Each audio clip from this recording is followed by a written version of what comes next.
আমার আসলে খুব ঘৃণা লাগে, আমার নিজের জন্য ঘৃণা লাগে যে আমি কি করছি আমার লাইফটাকে। এক্স্যাক্টলি এই প্রশ্নটা আমি তোমাকে করতাম। আমার খুব ঘৃণা লাগে আমার নিজের জন্য, আমি কত বড় একটা গাধা। আল্লাহ তাআলা সব কিছু দিয়েছিল আমাকে, সব কিছু ঠিকঠাক ছিল, সব ভালো চলতেছিল, স্মুথ চলতেছিল। লায়লা আমার লাইফে নাই ওই টাইম, মানে লাইফে আছে অ্যাজ এ ফ্যান হিসাবে, ফ্রেন্ড হিসাবে, শুধুমাত্র টেক্সটের মধ্যে, কনভারসেশনের মধ্যে। That is the lesson of the story. হ্যাঁ, শুধুমাত্র কনভারসেশনের মধ্যে আছে। ওই টাইমটাতে আমি আমার সংসার চালাচ্ছি, ওই টাইমে আমি 5 লাখ 6 লাখ 7 লাখ টাকা করে আমি ইনকাম পাচ্ছি, আর্নিং হচ্ছে আমার। ওই টাইমটাতে আমি স্পিডের মধ্যে সব কিছু ছেড়ে এই মহিলার কাছে চলে আসছি। ট্রাকের পিছনে লেখা থাকে না, নিরাপদ দূরত্ব বজায় রাখুন। এটা জীবনের অন্যতম গুরুত্বপূর্ণ একটা লাইন। Prince Mamun, right? জি। কেমন আছেন? আলহামদুলিল্লাহ। বয়স কত? আমি তোমাকে তুমি করে বলি, অনেক আপনি তুই করে বললেও খুব ভালো লাগবে। সো তোমার বয়স কত? আমার বয়স এখন 22 আর 21 হবে এরকম। 21 বা 22। পড়াশোনা করেছো নাকি ব্রেকআপ চলে গেছে? পড়াশোনা এখন বন্ধ আছে। তোমার 21 বছরের গল্পটা আমি জানতে চাই, ফ্রম ডে ওয়ান, তোমার মেমরি। ডে ওয়ান আমার জন্মস্থান মহাখালী দক্ষিণ পাড়াতেই। আমার বাবা তখন মালয়েশিয়াতে প্রবাসে ছিলেন। আমার বাবা ওইখানে কাজ করতো, অনেক ভালো একটা স্যালারি আসতো। অ্যান্ড এইখানে আমার ফ্যামিলিটা খুবই সুন্দর ছিল। আমার 2টা ভাই বোন বাকস বোন প্রতিবন্ধী, আমার মা আমরা 4 জন ঢাকাতে থাকতাম, আর আমার আব্বু মালয়েশিয়াতে থাকতো। বাকস শ্রবণ প্রতিবন্ধী মানে তোমার চেয়ে বড় না ছোট? আমার সিনিয়র দুজনই, সবার বড় হচ্ছে আমার বড় বোন, ও কানে শুনে না, কথা বলতে পারে না। আমার তারপরে ভাই, সেও কানে শুনে না, কথা বলতে পারে না। তারপর আমি সবার ছোট, আমাকে আল্লাহ তাআলা কান মুখ দুইটাই দিয়েছেন, তার জন্য আল্লাহর কাছে লাখ লাখ শুকরিয়া। তারপর হচ্ছে এখানে জন্মস্থান, এখানে আমাদের অনেক ভালো একটা লাইফস্টাইল ছিল, আমাদের কাজের ওয়া ছিল, আমাদের সংসার ছিল খুব সুন্দর। আমার ভাই বোন এই যে শাইখ নাক কান গলাতে পড়াশোনা করতে এসে মহাখালীতে। সো এইভাবে লাইফ চলতেছিল। এর মধ্যে আমার আব্বুর একটা ফ্রেন্ড, যার ভিসার ডেট এক্সপায়ার হয়ে গেছে, পাসপোর্ট এক্সপায়ার হয়ে গেছে, ও পলাতক, ওরে পুলিশ খুঁজতেছে। সো ওই টাইমটাতে আমার আব্বু কী করছে, দেশি মানুষ পেয়ে, আমার আব্বু তো একটু অনেক সরল মনের মানুষ, ওরে কী করছে, ওনার আশ্রয় দিচ্ছে। আশ্রয় দেওয়ার পর ওনাকে অনেক দিন রাখছে, অনেক দিন পালছে ওনার কাছে, ওনার পেস হিসাবে ছিল আমার আব্বুর। তো আমার আব্বু একসাথে থাকে না, বিদেশে অনেক টাকা ইনকাম করার পর একসাথে জোট করে এক টাকাটা নিয়ে আসে, একটা কিছু করে বাংলাদেশে। আমার আব্বু ওই টাইমটাতে প্রায় আপনার 3-4 বছর কাজ করার পর যে একটা টাকা হয়েছে, ওই টাকাটা বড় একটা অ্যামাউন্ট নিয়ে আমার আব্বু বাংলাদেশে আসবে। ওই টাইমটাতে আমার আব্বুর ওই পিএস, মানে ওই যে লোকটা পালায়া ছিল, ওই লোকটা ওই টাকাগুলো নিয়ে পালায় গেছে। তখনই আমার আব্বুর একটু মেন্টালি প্রেশার পড়ে গেছে, একটু না অনেকটা প্রেশার পড়ছে, যেহেতু 3-4 বছরের উপর যেহেতু টাকা পয়সা সব কিছু নিয়ে পালায় গেছে। তার বিশ্বাসযোগ্য একটা বন্ধু বা পিএস যেটাই হোক, সে নিয়ে পালায় গেছে। তখন বলতে মানে আব্বু তাকে পিএস হিসাবে রাখতো সবসময় তার বাসায়। সে তো আর বাইরে যে কিছু করতে পারতো না, কারণ তার ভিসা এক্সপায়ার, তার পাসপোর্ট এক্সপায়ার। আমার আব্বুর সব কাজ করতো, আব্বুর কাছেই থাকতো ওই লোকটা। আচ্ছা, হ্যাঁ, ওই লোকটা সব কিছু নিয়ে পালা গেছে। এখন ইভেন ওই লোকটা আমাদের থেকে রিচ, এই ঢাকা শহরে তার একটা বিল্ডিং আছে, তার একটা বাড়ি আছে মতিঝিলের দিকে, সেই জায়গার স্থানীয়। কিন্তু ওইটার বিচার এখন হয় নাই, ওটা পরে যায় প্রসঙ্গে। তো ওইখান থেকে পালা যাওয়ার পর আমার আব্বু একটু মেন্টালি ডিপ্রেস হয়ে যায়, মেন্টালি কী করবে বুঝতেছিল না। আব্বু তাড়াতাড়ি ফ্লাই করে বাংলাদেশে চলে আসছে। বাংলাদেশে আসার পর আব্বু আর বিজনেস করবে, কিছু করবে, তার মাথায় কোনো কিছু ঢুকতেছে না। ওই টাইমটাতে ওই লোকটার পিছনে দৌড়াইতেছে যে আব্বুর টাকাগুলো কিভাবে উদ্ধার করতে পারবে। তুমি দেখেছো তোমার মেমোরি? আমি তখন অনেক ছোট। তোমার এগুলো পরবর্তীতে শোনা কথা? হ্যাঁ, আমার শোনা কথা, আমার দেখাও অনেক কিছু আছে। যেটা দেখা হচ্ছে, আমার আব্বুকে ফোন দিয়ে নিয়ে গেছে যে তুই মামলা টামলা যা করছিস আমার কাছে আয়। ওইখান থেকেই আমাদের ক্রাইসিস শুরু হইলো। আচ্ছা, মানে ক্রাইসিসটা শুরু হওয়াটা এখান থেকে। আমার আব্বুর টাকা পয়সা নিয়ে যখন আমার আব্বুর বিশ্বস্ত লোকটা পালায় গেছে, তখন থেকে আব্বু কোনো কাজকর্মে মন দিতে পারতেছে না, টাকাটা কীভাবে উদ্ধার করবে সেই আশায় দৌড়াদৌড়ি করতেছে। কিন্তু আব্বু টাকা তুলতে পারে নাই, তারা অনেক প্রভাব খাটাইছে বা টাকার অনেক মিসইউজ করছে, তাই আব্বু কিছু করতে পারে নাই। আব্বুকে একটা সময় ফোন দিছে, ফোন দিয়ে বলতেছে তুই আয়, মামলাগুলো তুলে নে, আমি তোর টাকাটা ব্যাক করে দিব। আব্বু গেছে, যাওয়ার পর আব্বুকে নিয়ে গেছে মতিঝিলে কোনো একটা ভবনে নিয়ে, ওইখানে বেদরক বেদরকভাবে পিটাইছে। 1 মাস ভর্তি ছিল আমার আব্বু পঙ্গু হাসপাতালে ভর্তি ছিল 1 মাস। আমার আব্বু খালি ইঞ্জেকশন নিয়ে আসছিলো, ইঞ্জেক্ট করবে, হাওয়া ইঞ্জেক্ট করে মেরে ফেলবে আব্বুকে। তারপর আপনার ছুরি নিয়ে আসছে, রক কেটে দিবে, এগুলো করবে। সেগুলো আমার আব্বু অনেক আকুতি মিনতি করে যে আমি তোর নামে আর কোনো অভিযোগ নেই, কিছু রাখ না, আমার জানটা ভিক্ষা দে তুই। পরে আমার আব্বুর জানটা ভিক্ষা দেওয়া হয়েছে। এটা আমার নিজের চোখে দেখা। তখন আমার বয়স 5-6 বছর এরকম কিছু একটা। তখন আমি সব বুঝি, টুটিটু দেখি। আব্বু এই বিষয়গুলোর পরপর আস্তে আস্তে আমরা আমাদের মতন করে আবার সুন্দরভাবে সংসার গুছালাম। আমাদের একটা কাপড়ের দোকান ছিল, যেখানে A to Z, পায়ের মোজা থেকে শুরু করে একটা নারী পুরুষের যত ধরনের কাপড় প্রয়োজন, শুধুমাত্র কাফনের কাপড়টা বাদ দিয়ে সব ধরনের কাপড় আমাদের দোকানে ছিল। ব্রাইডিস আইটেম। কোথায় এটা দোকান ছিল? এটা টেন্টি বাজারে। ওইখানে আমাদের দোকান ছিল। দেন ওই দোকানটা আস্তে আস্তে রান করতে করতে, ওই দোকানটা ছোট থেকে প্রথমে এতটুকু ছিল, একটা খাট ছিল, তারপর একটু বড় হলো, তারপর আরেকটু বড় হলো, তারপর একটা বড় একটা দোকান হলো। এভাবে এভাবে করে আমাদের একটা কনফেকশনারি দোকানও ছিল, সেই দোকানটাও অনেক সুন্দর ছিল। ওইখানেও আমি বসতাম, আমি সময় দিতাম। আমি পড়াশোনা করতাম আপনাদের এখানে মহাখালী আব্দুল হামিদ দর্জি সরকারি প্রাথমিক বিদ্যালয়ে, এখান থেকে আবার মহাখালী মডেল হাই স্কুলে পড়াশোনা করছি, তারপর 10টি বালক উচ্চ বিদ্যালয়ে সেখানে পড়াশোনা করছি আমি। এই আমার পড়াশোনার যাত্রা এখানে, আমার বড় হওয়া, এই ছোটো থেকে বড় হওয়া মহাখালী, ওয়ারলেস, 10টি এগুলোর মধ্যেই।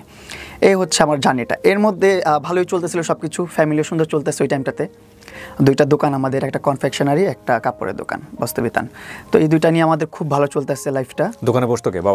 বাবা বসতো একটাই, আম্মু বসতো একটা আবার আমি যেটাতে যখন সময় দিতে পারতাম, আব্বু খেতে গেলে আমি বসে থাকতাম, আম্মু খেতে গেলে আমি বসে থাকতাম, আমার ভাই বোনরা বসে থাকতো। তোমার যে 2 ভাই বোন যারা, ওরা শুধু সিসি ক্যামেরার মতন বসে থাকতো দোকানে, আর কথাবার্তা আমি বলতাম, ব্যবসা বাণিজ্য আমি করতাম ছোটবেলা থেকেই। মানে ওদের সাথে কমিউনিকেশন ওরা কি বুঝে? ওদের সাথে কি? হ্যাঁ, ওদের সাথে সাইন ল্যাঙ্গুয়েজে কথা বলতো, সেটা আমি প্রপারলি বুঝি, প্রপার কথা বলতে পারি ওর সাথে। আচ্ছা, হ্যাঁ, এই ছোটবেলা থেকে এইভাবেই চলতেছিল। এর মধ্যে চলে আসলো আমার লাইফে তোমার বর্তমান যে অবস্থা, জি, এটা সম্পর্কে ওরা দুজন অবহিত, জানে যে তোমাকে নিয়ে কি হচ্ছে? হ্যাঁ, ওরা খুব আফসোস করতেছে, এবং ওদের সাইন ল্যাঙ্গুয়েজের, ওদের বাক ও শ্রবণ প্রতিবন্ধীর যে একটা কমিউনিটি আছে, ফুল কমিউনিটিটা আমাকে সাপোর্ট করে, সবাই জানে, দেখতেছে কি হচ্ছে। ওরা তো বোবা মানুষ, ওরা তো বাক ও শ্রবণ প্রতিবন্ধী, ওরা তো দেখে, রিয়েলটা দেখতেছে, বুঝতেছে, ওরা সব মানে অ্যানালাইজ করে বলতেছে সব, মানে ওদের পুরো কমিউনিটি ওই মহিলাটাকে ধিক্কার জানায়, পুরো কমিউনিটি। কারণ সবাই আমার ছোট থেকে স্ট্রাগল দেখছে, আমার ভাই বোনের স্ট্রাগল দেখছে, ওরা জানে যে আমার ফ্যামিলিটা কত স্ট্রাগল করে এ পর্যন্ত আসছে। তো ওই টাইমটাতে আমার জীবনে আসে টিকটক। মানে আমার ফ্রেন্ডসরা কিভাবে আসলো? মানে আমার ফ্রেন্ডসরা মজা করে এসে সামনে এসে এমনি দেখাইতো, দেখ মামুন কত সুন্দর সুন্দর ভিডিও, এই দেখ মেয়েদের সাথে ডুয়েট করা যায়, এটা করা যায়, সেটা করা যায়, এই জিনিসগুলো অনেক মজা লাগতো তখন দেখতাম। টিকটক না লাইকি? টিকটক। জি, প্রথম টিকটকে দেখলাম, দেখার পরে আমার বন্ধু ভিডিও করতো, আমি ভিডিও করতাম না। ইসমাইল নামের একটা বন্ধু ছিল, ও ভিডিও করতো, ও ভিডিও করে দেখাইতো আমাকে নিয়ে, ডুয়েট করতে দেখতাম, ভালোই লাগতো। তখন বললাম যে ওর মোবাইল দিয়ে করতেছে, আমার মোবাইল দিয়ে আমি ট্রাই করি। তা আমার মোবাইল দিয়ে আমি ট্রাই করলাম, রেসপন্স পেলাম না ওরকমভাবে, সেলফি ভিডিও। কোন ক্লাসে পড়ো? এমন কিছু 80 পড়ি। ওকে। তো 80 পড়ি ওই টাইমটাতে, হ্যাঁ রাইট, 80 পড়ি, মহাখালী মডেল হাই স্কুলে পড়ি তখন আমি।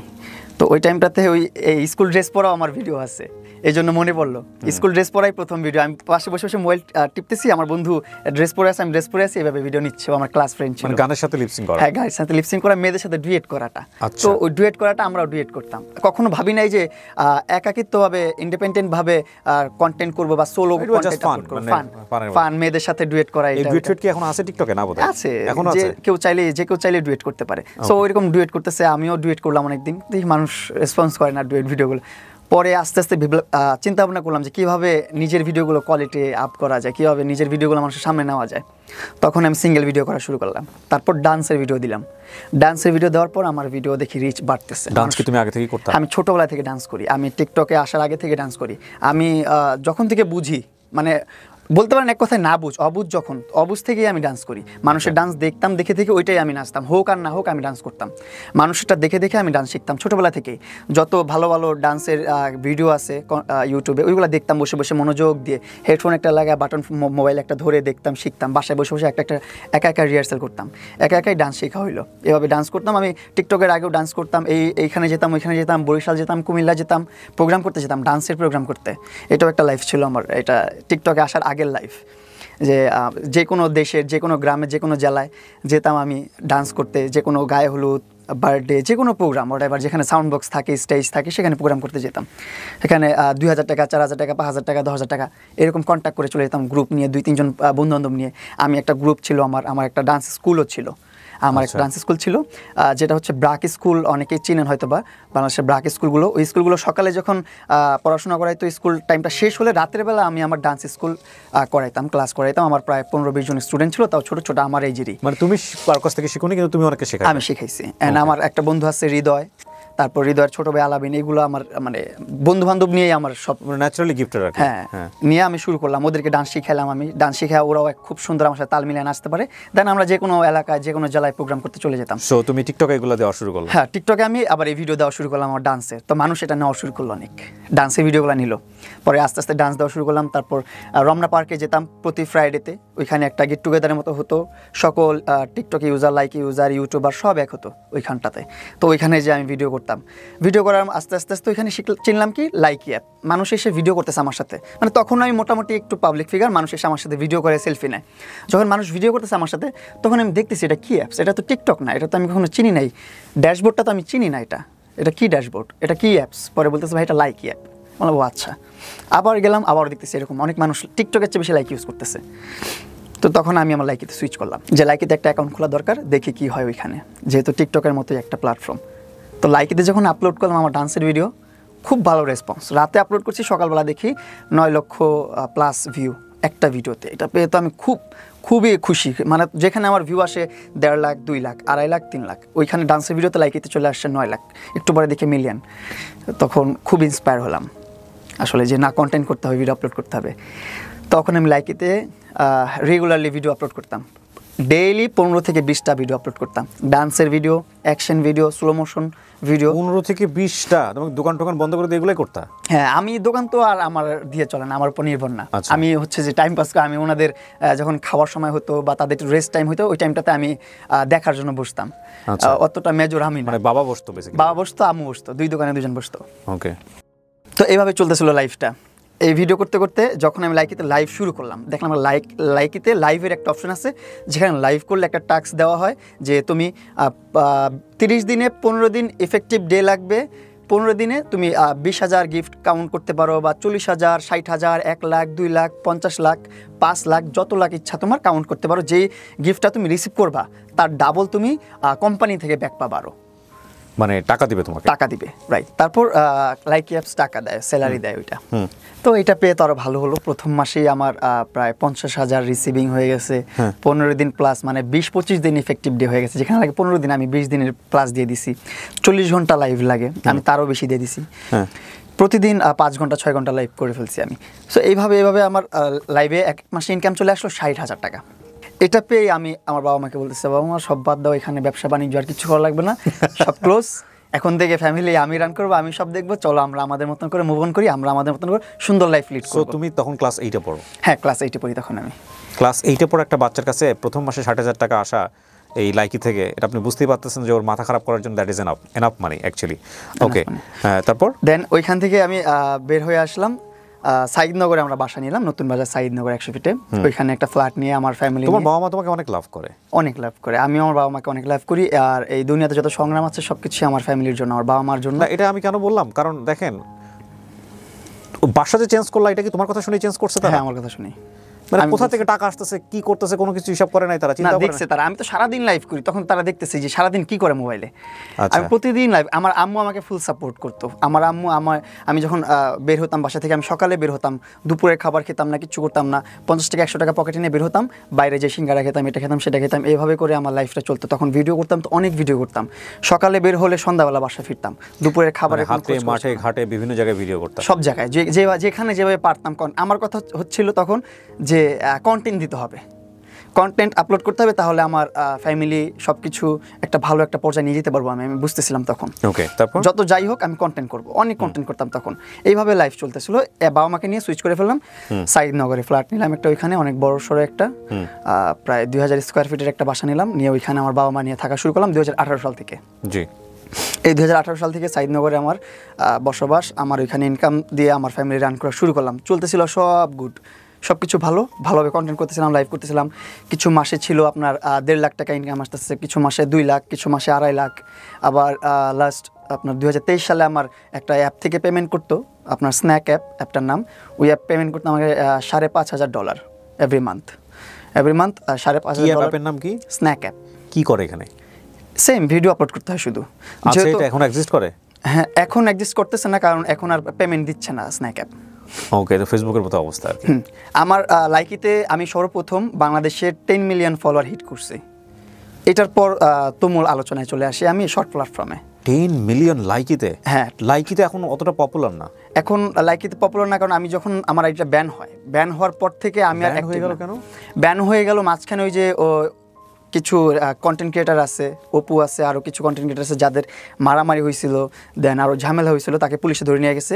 ওইগুলোর কারণে ওই কন্ট্রোভার্সির মধ্যে আমাকে টেনে নিছে, কারণ অপুর আর আমার একটা কন্ট্রোভার্সি চলতেছিল লাইভে, তর্ক বিতর্ক চলতেছিল লাইভে, কারণ ও ছোট্ট একটা ইউজার, নতুন একটা ইউজার। আর তখন আমার 10 মিলিয়ন প্লাস ফলোয়ার। তখন ও নতুন এসে আমাকে নিয়ে কিছু খোঁচা মেরে কথা বলতেছিল, মানে থাকে না সঙ্গ দোষে লোহা বাসে, ও পিছন থেকে কেউ খোঁচায় দিচ্ছিল, ও বাজে সাউন্ড করতেছিল, তখন আমি ওর উপর ক্ষিপ্ত হয়ে গেছিলাম। এই বিষয়টা নিয়ে ওরা আমার একটা ক্লাস তৈরি হয়ে যায় তখন। এখন আমরা খুব ভালো বন্ধু, ভালো সম্পর্ক, এখনও কথা হয়। ও দুবাইতে এখন লাক্সারি লাইফ লিড করতেছে, খুব ভালো আছে, ওর জন্য দোয়া করি আরও বড় হোক।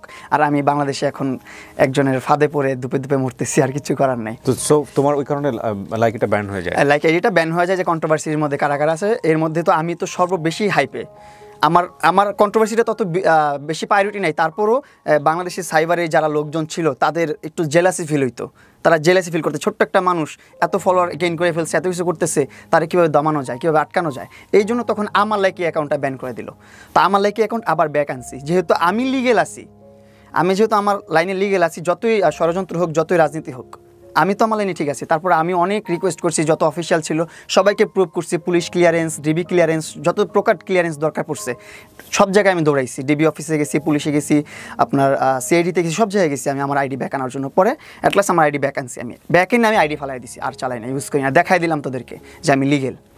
তারপর আমি লাইকির মধ্যে কোনো ইন্টারেস্টই নেই আমার লাইকিতে। তারপরও সংসার চালাচ্ছিলাম লাইকির টাকা পয়সা দিয়ে, লাইকি থেকে এই স্যালারি নিয়ে ওইখানে অনেক ভালো একজন কন্টেন্ট ক্রিয়েটার ছিলাম। বাংলাদেশে যে কোনো স্পন্সার, যে কোনো কাজ আসতো সর্বপ্রথম আমার ডাক পড়তোই। তো আমি আমার লাইফ নিয়ে খুব হ্যাপি ছিলাম, যেহেতু আমার 10 মিলিয়ন ফলোয়ার প্রথম অ্যাচিভ করছি। আমার অ্যাকাউন্টটা সবচেয়ে বড়। আমার গিফটিং অ্যাজ একটা ছেলে হিসাবে আমার গিফট রিসিভিং যেটা ছিল, এটা অনেক মেয়েরও ছিল না, অনেক মেয়েরাও এত রিসিভ করতে পারবো না। মেয়েরা তো মেয়েদেরকে দেখে গিফটাররা এমনি গিফট করতো, যে এই নাও তোমাকে এই গিফট দিলাম, সেই গিফট দিলাম, এটা লাইভের গিফট। তো ওই টাইমে আমি ছেলে হিসাবে অনেক গিফট রিসিভ করছি অ্যাজ এ সেলিব্রিটি বয় হিসাবে বাংলাদেশের। তো তখন আবার লাইভ চলতেছে, লাইক ব্যাক আসার পর অনেকদিন ইউজ করিনি, আবার হুট করে লাইভ করলাম কিছুদিন, 1-2 মাস লাইভ করলাম। তো ওইখানে আবার লাইভ করতে করতে পরিচয় হয় আমার ওই মহিলার সাথে। আমি ইনস্টাগ্রামে লাইভ করি, লাইকিতে লাইভ করি, যেখানেই লাইভ করি একটা নাম সবসময় কমেন্টস করতো, আর কমেন্টসের সাথে পার্পল হার্ট, ব্লু হার্ট, মানে ব্যতিক্রম ইমোজি ইউজ করতো, যেগুলো চোখে পড়তো, নোট আউট হওয়ার মতন ইমোজি ইউজ করতো। এটা কি লাইকিতে? লাইকিতে, ইনস্টাগ্রামে, দুই জায়গাতে, যেখানে আমি লাইভ করি, যেখানে আমি ভিডিও পোস্ট করি, ভিডিও পোস্ট করলো মাইকিং মাই এটা ওইটা সেটা, ও এভাবেই কমেন্ট করেছে। যখন অপরিচিত, তো সেই অবস্থাতেও ও আমাকে মাইকিং, মাই সুপারস্টার, এটা ওইটা সেটা এগুলো কমেন্টস করতো।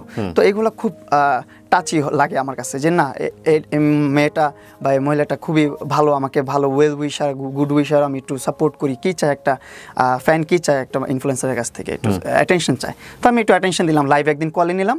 নেওয়ার পর সে আমাকে তার বাসার পেটস দেখাচ্ছে, পাখি আছে, ডগি আছে, এটা আছে সেটা আছে, সে আমাকে এগুলো দেখাচ্ছে। তখন আমি আবার, এখনও পেটস লাভার, আমি পেটস খুব ভালোবাসি। আমার বাসায় 5টা ডগি আছে, তারপর পাখি আছে, এগুলো আমি পালি, আমার খুব পছন্দ, আমার মাও পছন্দ করে এগুলো। ওর সাথে কথা হতে কনভারসেশনের মধ্যে ও আমার বাসায় একটা পাপি পাঠিয়ে দিছে, ছোট্ট একটা ডগি। বাসার ঠিকানা জানতো? হ্যাঁ, ওই যে কথা হচ্ছে মোবাইলে তখন, তোমার বাসা কোথায়, আমার বাসা এখানে, হ্যাঁ আমার বাসা এখানে, তোমার বাসা ওইখানে, এগুলো সব কথা হচ্ছে। ওর সাথে কথা বলার ইন্টারেস্টটা ওই পেটস নিয়েই, যে ওর বাসায় অনেকগুলো পেটস আছে, আমি একটু কথা বলি ওর সাথে, পেটস নিয়ে অনেক আইডিয়া পাবো আমি। ও শিজু ব্রিডের ডগ দেখাচ্ছে, লাসা ব্রিডের ডগ দেখাচ্ছে, এই টিয়া পাখি, ওই টিয়া পাখি, এই ময়না পাখি, এই পাখি, ওই পাখি, সব আমাকে ডিটেলস দেখাচ্ছে। পরের দিনই আমি যখন আমার ইন্টারেস্ট ওরে শো করলাম যে আমি আসলে ইন্টারেস্টেড ডগ পালতে বা পেটস পালতে, তারপরেও আমার বাসায় একটা পেটস পাঠিয়ে দিয়েছে। তখন আমি খুব ইমপ্রেস হলাম, আসলে কি চাইলাম, না চাইতে চলে আসলো, এখনো চাইলাম না, আমি পছন্দ করি, জাস্ট এতেই চলে আসছে। এই একটু ওর দিকে একটু অ্যাটেনশন গেল। যাওয়ার পরে ডগিটাকে, ছোট্ট একটা ডগি পাঠাইছিল, সেটার বয়স তখন 30 দিন। ওইটাকে আমি পেলে বড় করছি, এখনও আছে আমার কাছে, আমি পালি, বাচ্চার মতোই পালি এখনও, আমার সন্তানের মতো। এটা কত সালের ঘটনা? এটা 2021 কি 22 সালের ঘটনা। 21 বা 22। এই ঘটনা শুরু হলো আস্তে আস্তে, যখন দেখতেছে আমার অনেক গরম লাগতেছে, বাসার নিচে দেখে এসি চলে আসছে, ব্যান গাড়িতে করে। কি রে, এসি চলে আসলো, পরে ফোন দিয়ে বলতেছে এসিটা ফিটিং করে দিয়ে আসবে, তোমার সমস্যা নেই, এটা লাগাই। You exchange your number, right? তুমি তাকে ফোন নাম্বারটা দিছিলা, কথা বলতে, ইনস্টাগ্রামে কথা হচ্ছে, তখন নাম্বার এক্সচেঞ্জ করেছো তোমরা। এই জিনিসটা কি শুধু লায়লার সাথেই ছিল ওই সময়টাতে, নাকি আরো অনেকের সাথে ছিল তোমার ফোন নাম্বার? আমি সবার সাথেই কথা বলছি, সবার সাথেই অ্যাক্সেস আছে, সবাই আমার ফ্রেন্ড। ওকেও আমি ফ্যান হিসাবে গাইড করতেছি। বললাম না, ওই যে গিফট নেওয়া দেওয়াটা কিন্তু আমার কাছে খুবই নর্মাল বিষয়, কারণ হচ্ছে আমি লাইভ করি। লাইভে আমাকে এমনও সময় ছিল 5 মিনিটের একটা ব্যাটেল, সেই ব্যাটেলে 2 লাখ 3 লাখ 4 লাখ টাকা মানুষ খরচ করতো আমার ব্যাটেলের মধ্যে, মানুষ গিফট করতো। ব্যাটেল বলতে? ব্যাটেল ধরেন লাইকিতে আমি লাইভ করতেছি, আমি বাংলাদেশ বাংলাদেশের একজন ছেলে, বাংলাদেশের একজন সেলিব্রিটি। হ্যাঁ, এখানে আমি লাইকির প্ল্যাটফর্মের একজন সেলিব্রিটি প্রিন্স মামুন লাইভ করতেছে, এর সাথে কন্টেস্ট হবে আরেকটা দেশের আরেকটা সেলিব্রিটির বা আরেকটা কন্টেন্ট ক্রিয়েটারের, সেটা ইন্ডিয়ার হতে পারে, পাকিস্তানের হতে পারে, বা অন্য দেশের হতে পারে, হোয়াটএভার, যে কোনো দেশের হতে পারে, কিন্তু বাংলাদেশের না। তখন এই সিস্টেমটা ছিল, অন্য দেশের মানুষের সাথে কন্টেস্ট করতাম, আমরা দুজন একসাথে লাইভ করতাম, মাঝখানে একটা ভার্সেস ছিল ভিএস, ওইখানে ক্লিক করলে 5 মিনিটের একটা কাউন্টডাউন চলতো। 5 মিনিটের মধ্যে যেই সাইডে সবচেয়ে বেশি গিফট পড়বে ওই সাইডটা উইনার, ওই দেশটা উইনার, ওই ইনফ্লুয়েন্সারটা উইনার। তো ওই টাইমটাতে যখন আমি লাইভ করতাম, আমাদের কিছু প্রবাসী ভাইরা ছিল, কিং ভাই, নূর কামাল ভাই, তারপর আরও কিছু আমার যে এজেন্ট ছিল তারা আমাকে খুব সাপোর্ট করতো। যখন আমি কারোর সাথে ব্যাটেল খেলতাম, ইন্ডিয়ান হলে তো মারতোই, পাকিস্তানি হলে তো কোনো কথাই ছিল না, 1 লাখ 2 লাখ 3 লাখ টাকা তারা এমনি ঢেলে দিত আমার লাইভের মধ্যে যে মামুন জিতবে। সো এই যে লাইভের যে তারা টাকাটা দিচ্ছে, এই টাকাটা তারা কিভাবে দিত? এই টাকাটা হচ্ছে লাইকিতে ডায়মন্ড কিনা যায়, একটা ডায়মন্ড হয়তো বা 2 টাকা 1.5 টাকা এরকম। হ্যাঁ, 1000 ডায়মন্ড 1500 টাকা, 1600 টাকা, 1700 টাকা, 1800 টাকা। হ্যাঁ, তারা এরকম লাখ লাখ ডায়মন্ড, কিন্তু তারা 1000 2000 ডায়মন্ড কিন্তু না, লাখ লাখ ডায়মন্ড কিন্তু আমার লাইভে 50,000 60,000 1 লাখ এরকম ডায়মন্ড সেন্ড করতে। তারা লাভটা কি? লাভ কি, এই তো সেলিব্রিটি শো হচ্ছে, এটাই লাইভ। আমার লাইভে ভিউয়ার্স তুমি কি আইডেন্টিফাই করতে পারতা যে তোমাকে এত বড় স্টার দিল বা দিল, তাকে তুমি আইডেন্টিফাই করতে পারতা? হ্যাঁ, আমি আইডেন্টিফাই করতে পারতাম। ইভেন আমার ভিউয়ার্স যারা ছিল 2000 3000 ভিউয়ার্স থাকতো, ওরাও আইডেন্টিফাই করতো, তারাও আইডেন্টিফাই করতো যে কে মামুনকে গিফট করতেছে। ধরেন আমি লাইভ করতেছি, আপনি ভাইয়া আয়েশা আমাকে 1 লাখ টাকার একটা গিফট সেন্ড করছেন, এইটা শো করবে আমার লাইভে, আর যে কিবরিয়া বা আপনার অ্যাকাউন্টের নাম যেটাই দিবেন সেটা শো করে এভাবে যাবে। ওই সময় অন এভারেজ তোমার মাসে ইনকাম কত ছিল সবকিছু মিলায়?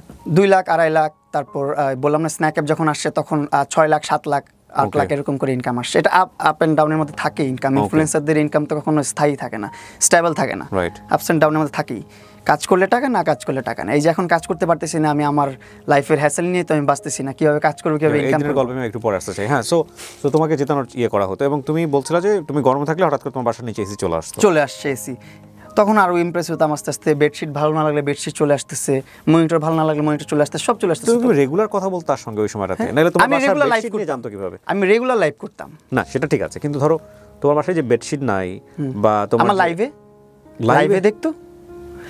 আমি তো 2018 সাল থেকে লাইভ করি, আমার মেইন ইনকামটা তো লাইভ থেকে। সো তোমার লাইভে কন্টেন্ট থাকতো এগুলাই, আজকে যা ইচ্ছা বলতেছি, দেখা গেল বেডশিট না, এটাও লোকজন জেনে যাচ্ছে।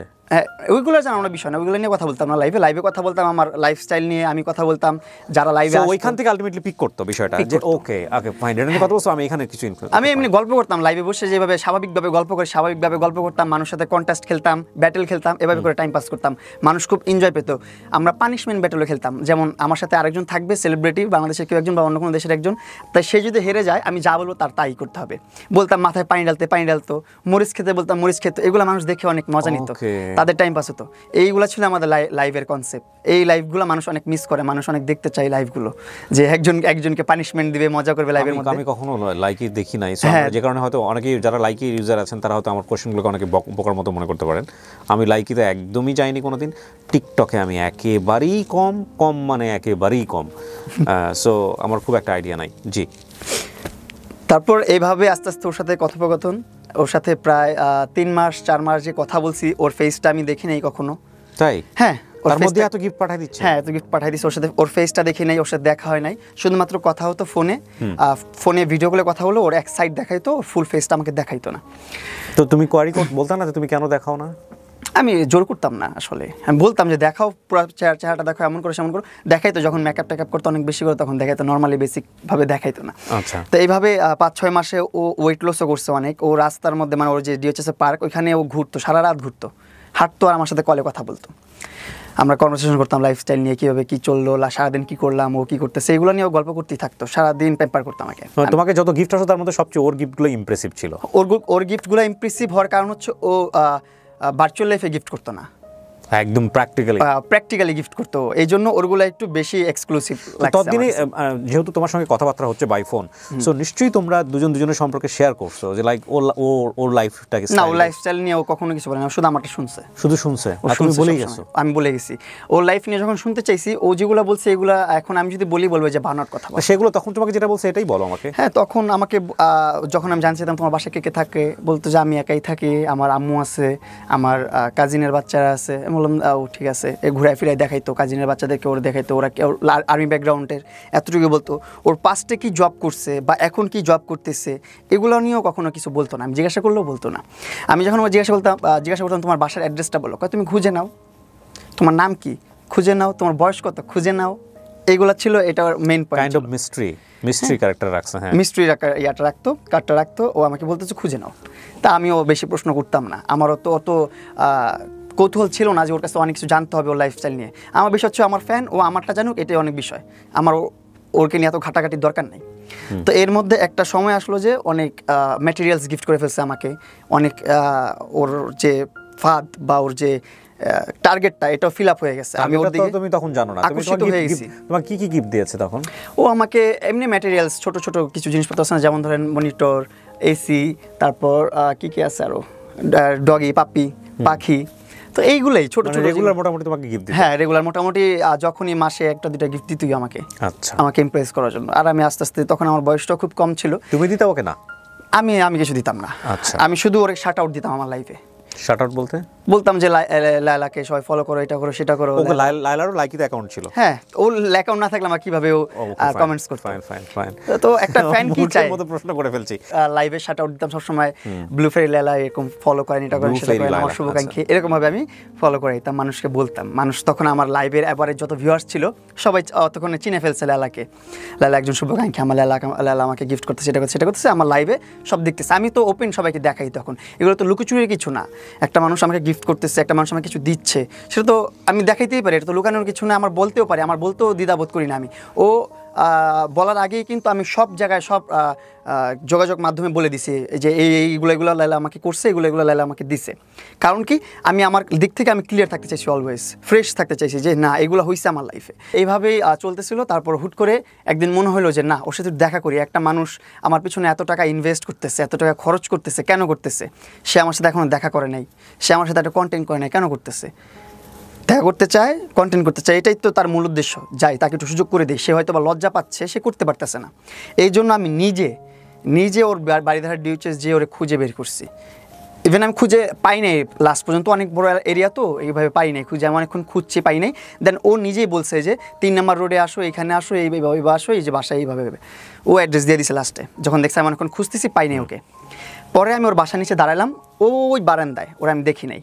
ও 3 তলা 4 তলার উপরে বারান্দা, লাইট অফ, অন্ধকারের মধ্যে দাঁড়ায় আছে। একটা অবয়ব যে আছে, ছায়া আছে, এতটুকু আমি অনুভব করতে পারছি। একটা অবয়ব দাঁড়ায় আছে এখানে, এর বাইরে আমি কিছু অনুভব করতে পারিনি। দাঁড়ায় দেখা ওইখান থেকে হায়ালো দিয়ে ওইখান থেকে চলে আসছি। চলে আসার পর এর মধ্যে কিছুদিনের মধ্যে একটা ঈদ চলে আসছে, হয়তো বা কুরবানি ঈদ অথবা রোজার ঈদ, কিছু একটা ঈদ আসছে। ঈদের মধ্যে বলতেছে শোনো, ঈদ চলে আসছে, চলো ঈদের আগে আমরা একটু দেখা করি।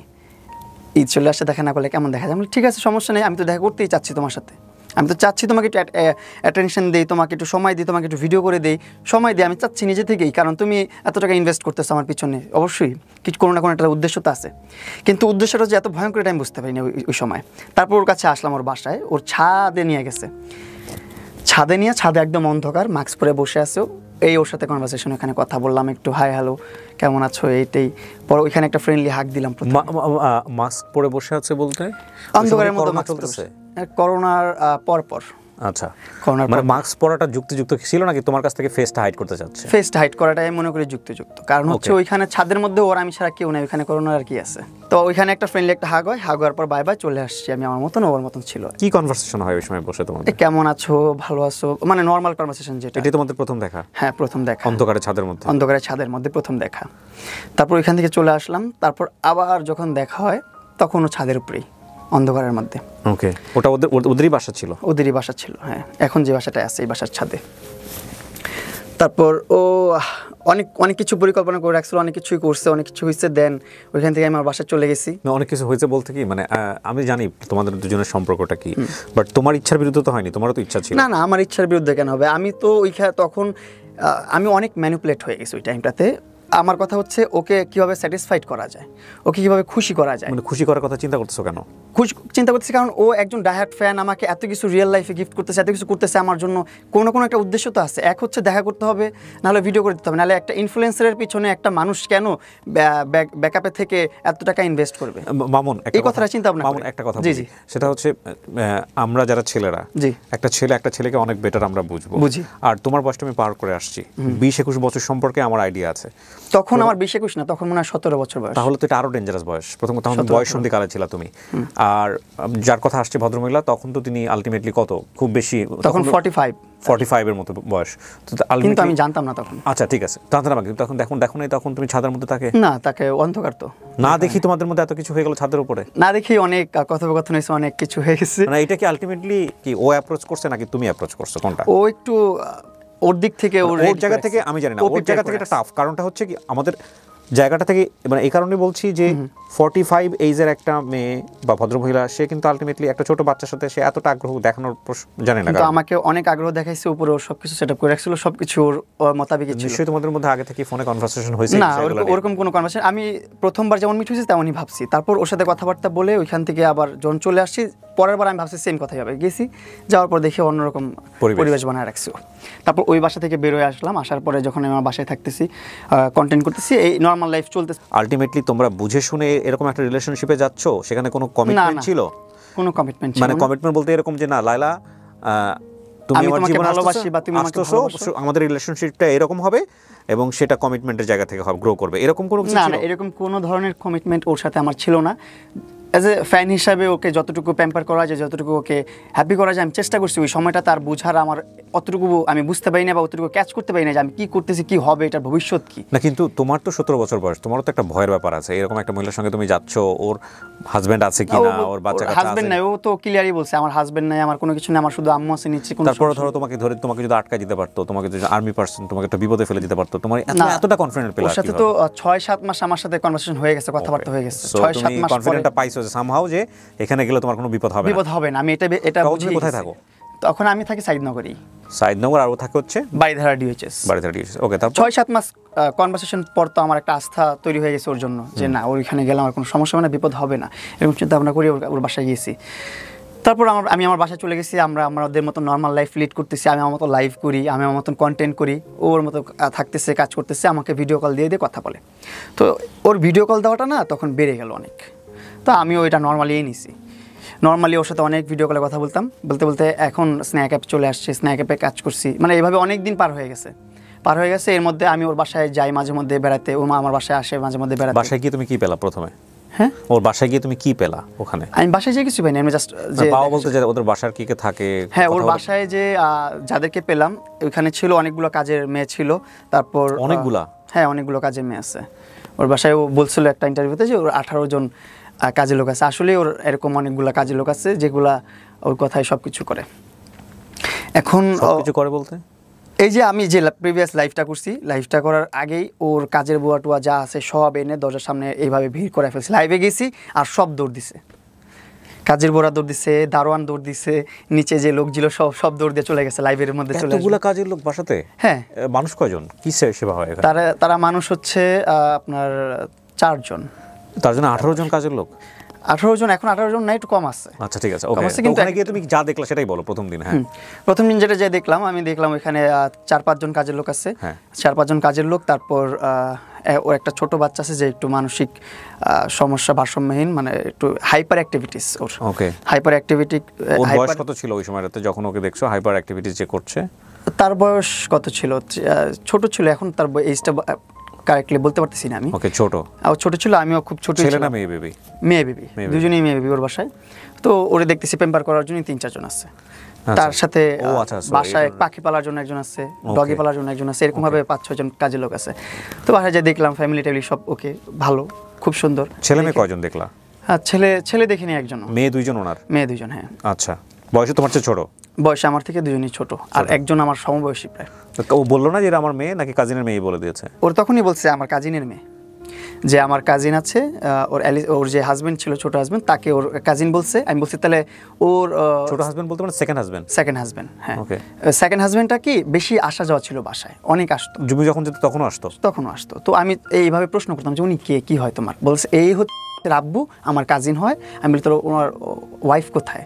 বলছে ওনার ওয়াইফ কানাডাতে। আমি কই তো উনি কি আবার অনেক খোঁচাখুচির জন্য, মানে একটু বের করার জন্য আমি এভাবেও প্রশ্ন করছি অনেকদিন পর, এভাবে যে আচ্ছা তোর আব্বু কি আরেকটা বিয়ে করছে, জানার জন্য কিউরিয়াসিটি জাগছে যে একটু প্রশ্ন করি। বলতেছে আমি এত কিছু জানি না ওনার বিষয়ে। আমি কই তোমার কাজিন, তুমি তাদের বাচ্চা পালো, তুমি জানো না? মানে এসের বাবার সঙ্গে কি তোমার কোনো কথোপকথন? না, কখনো কোনো কথোপকথন। তোমার সামনাসামনি হয়েছে কখনো? সামনাসামনি হয়েছে বলতে উনি পাশ কাটায় চলে গেছে, আমাকে দেখলে আমি চলে গেছি, কেউ কারোর সাথে কথা বলি নাই। সে আমাকে দেখছেও তার বেডরুমে বসে থাকতে, তার সোফায় বসে থাকতে দেখছে, তার বেডশিটে শুয়ে থাকতে দেখছে, বেডে শুয়ে থাকতে দেখছে, সব কিছুই দেখছে সে। ইন্টারেস্টিং। কিন্তু সে কখনো আমাকে ডাক দিয়ে জিজ্ঞাসা করে না কোনো বিষয়ে। এই জন্য আমি আরো। তুমি কি জানো পরবর্তীতে ঘটনা কি, কেন এরকম? না, এটা জানতামই না আমি। যখন জানছি তখনই আমার সাথে ওর একটা ঘটনা ঘটে, এটা আমি আসতেছি। হ্যাঁ, ওকে। তারপরে এই ফ্যামিলি দেখলাম ওর, হ্যাঁ, ওর 2টা কাজিনের বাচ্চা আছে, ওর মা আছে, ও থাকতেছে, তার মানে ও সিঙ্গেল প্রপার।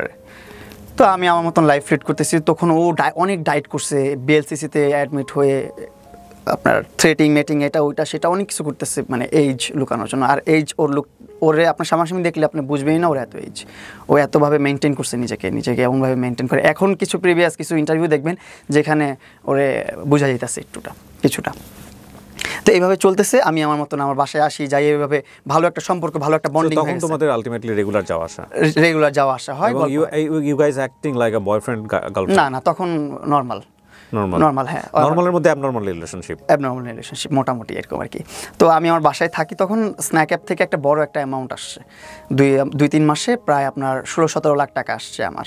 আসার পর আরও এমনি তো আরও স্পন্সার লাইকি এইটা ওইটা সেটা সব মিলে আপনার অনেক ভালো 20-25 লাখের উপরে একটা অ্যামাউন্ট চলে আসছে আমার কাছে। আমি আরেকটা জিনিস একটু জানার জন্য, সেটা হচ্ছে যে এই যে ওনার বাসায় তুমি রেগুলার যাচ্ছ এবং ওনার বাসায় তোমরা যে এক ধরনের সম্পর্কের মধ্যে আছো, এটা কি ওই বাসার আর কোনো মেম্বাররা জানতো?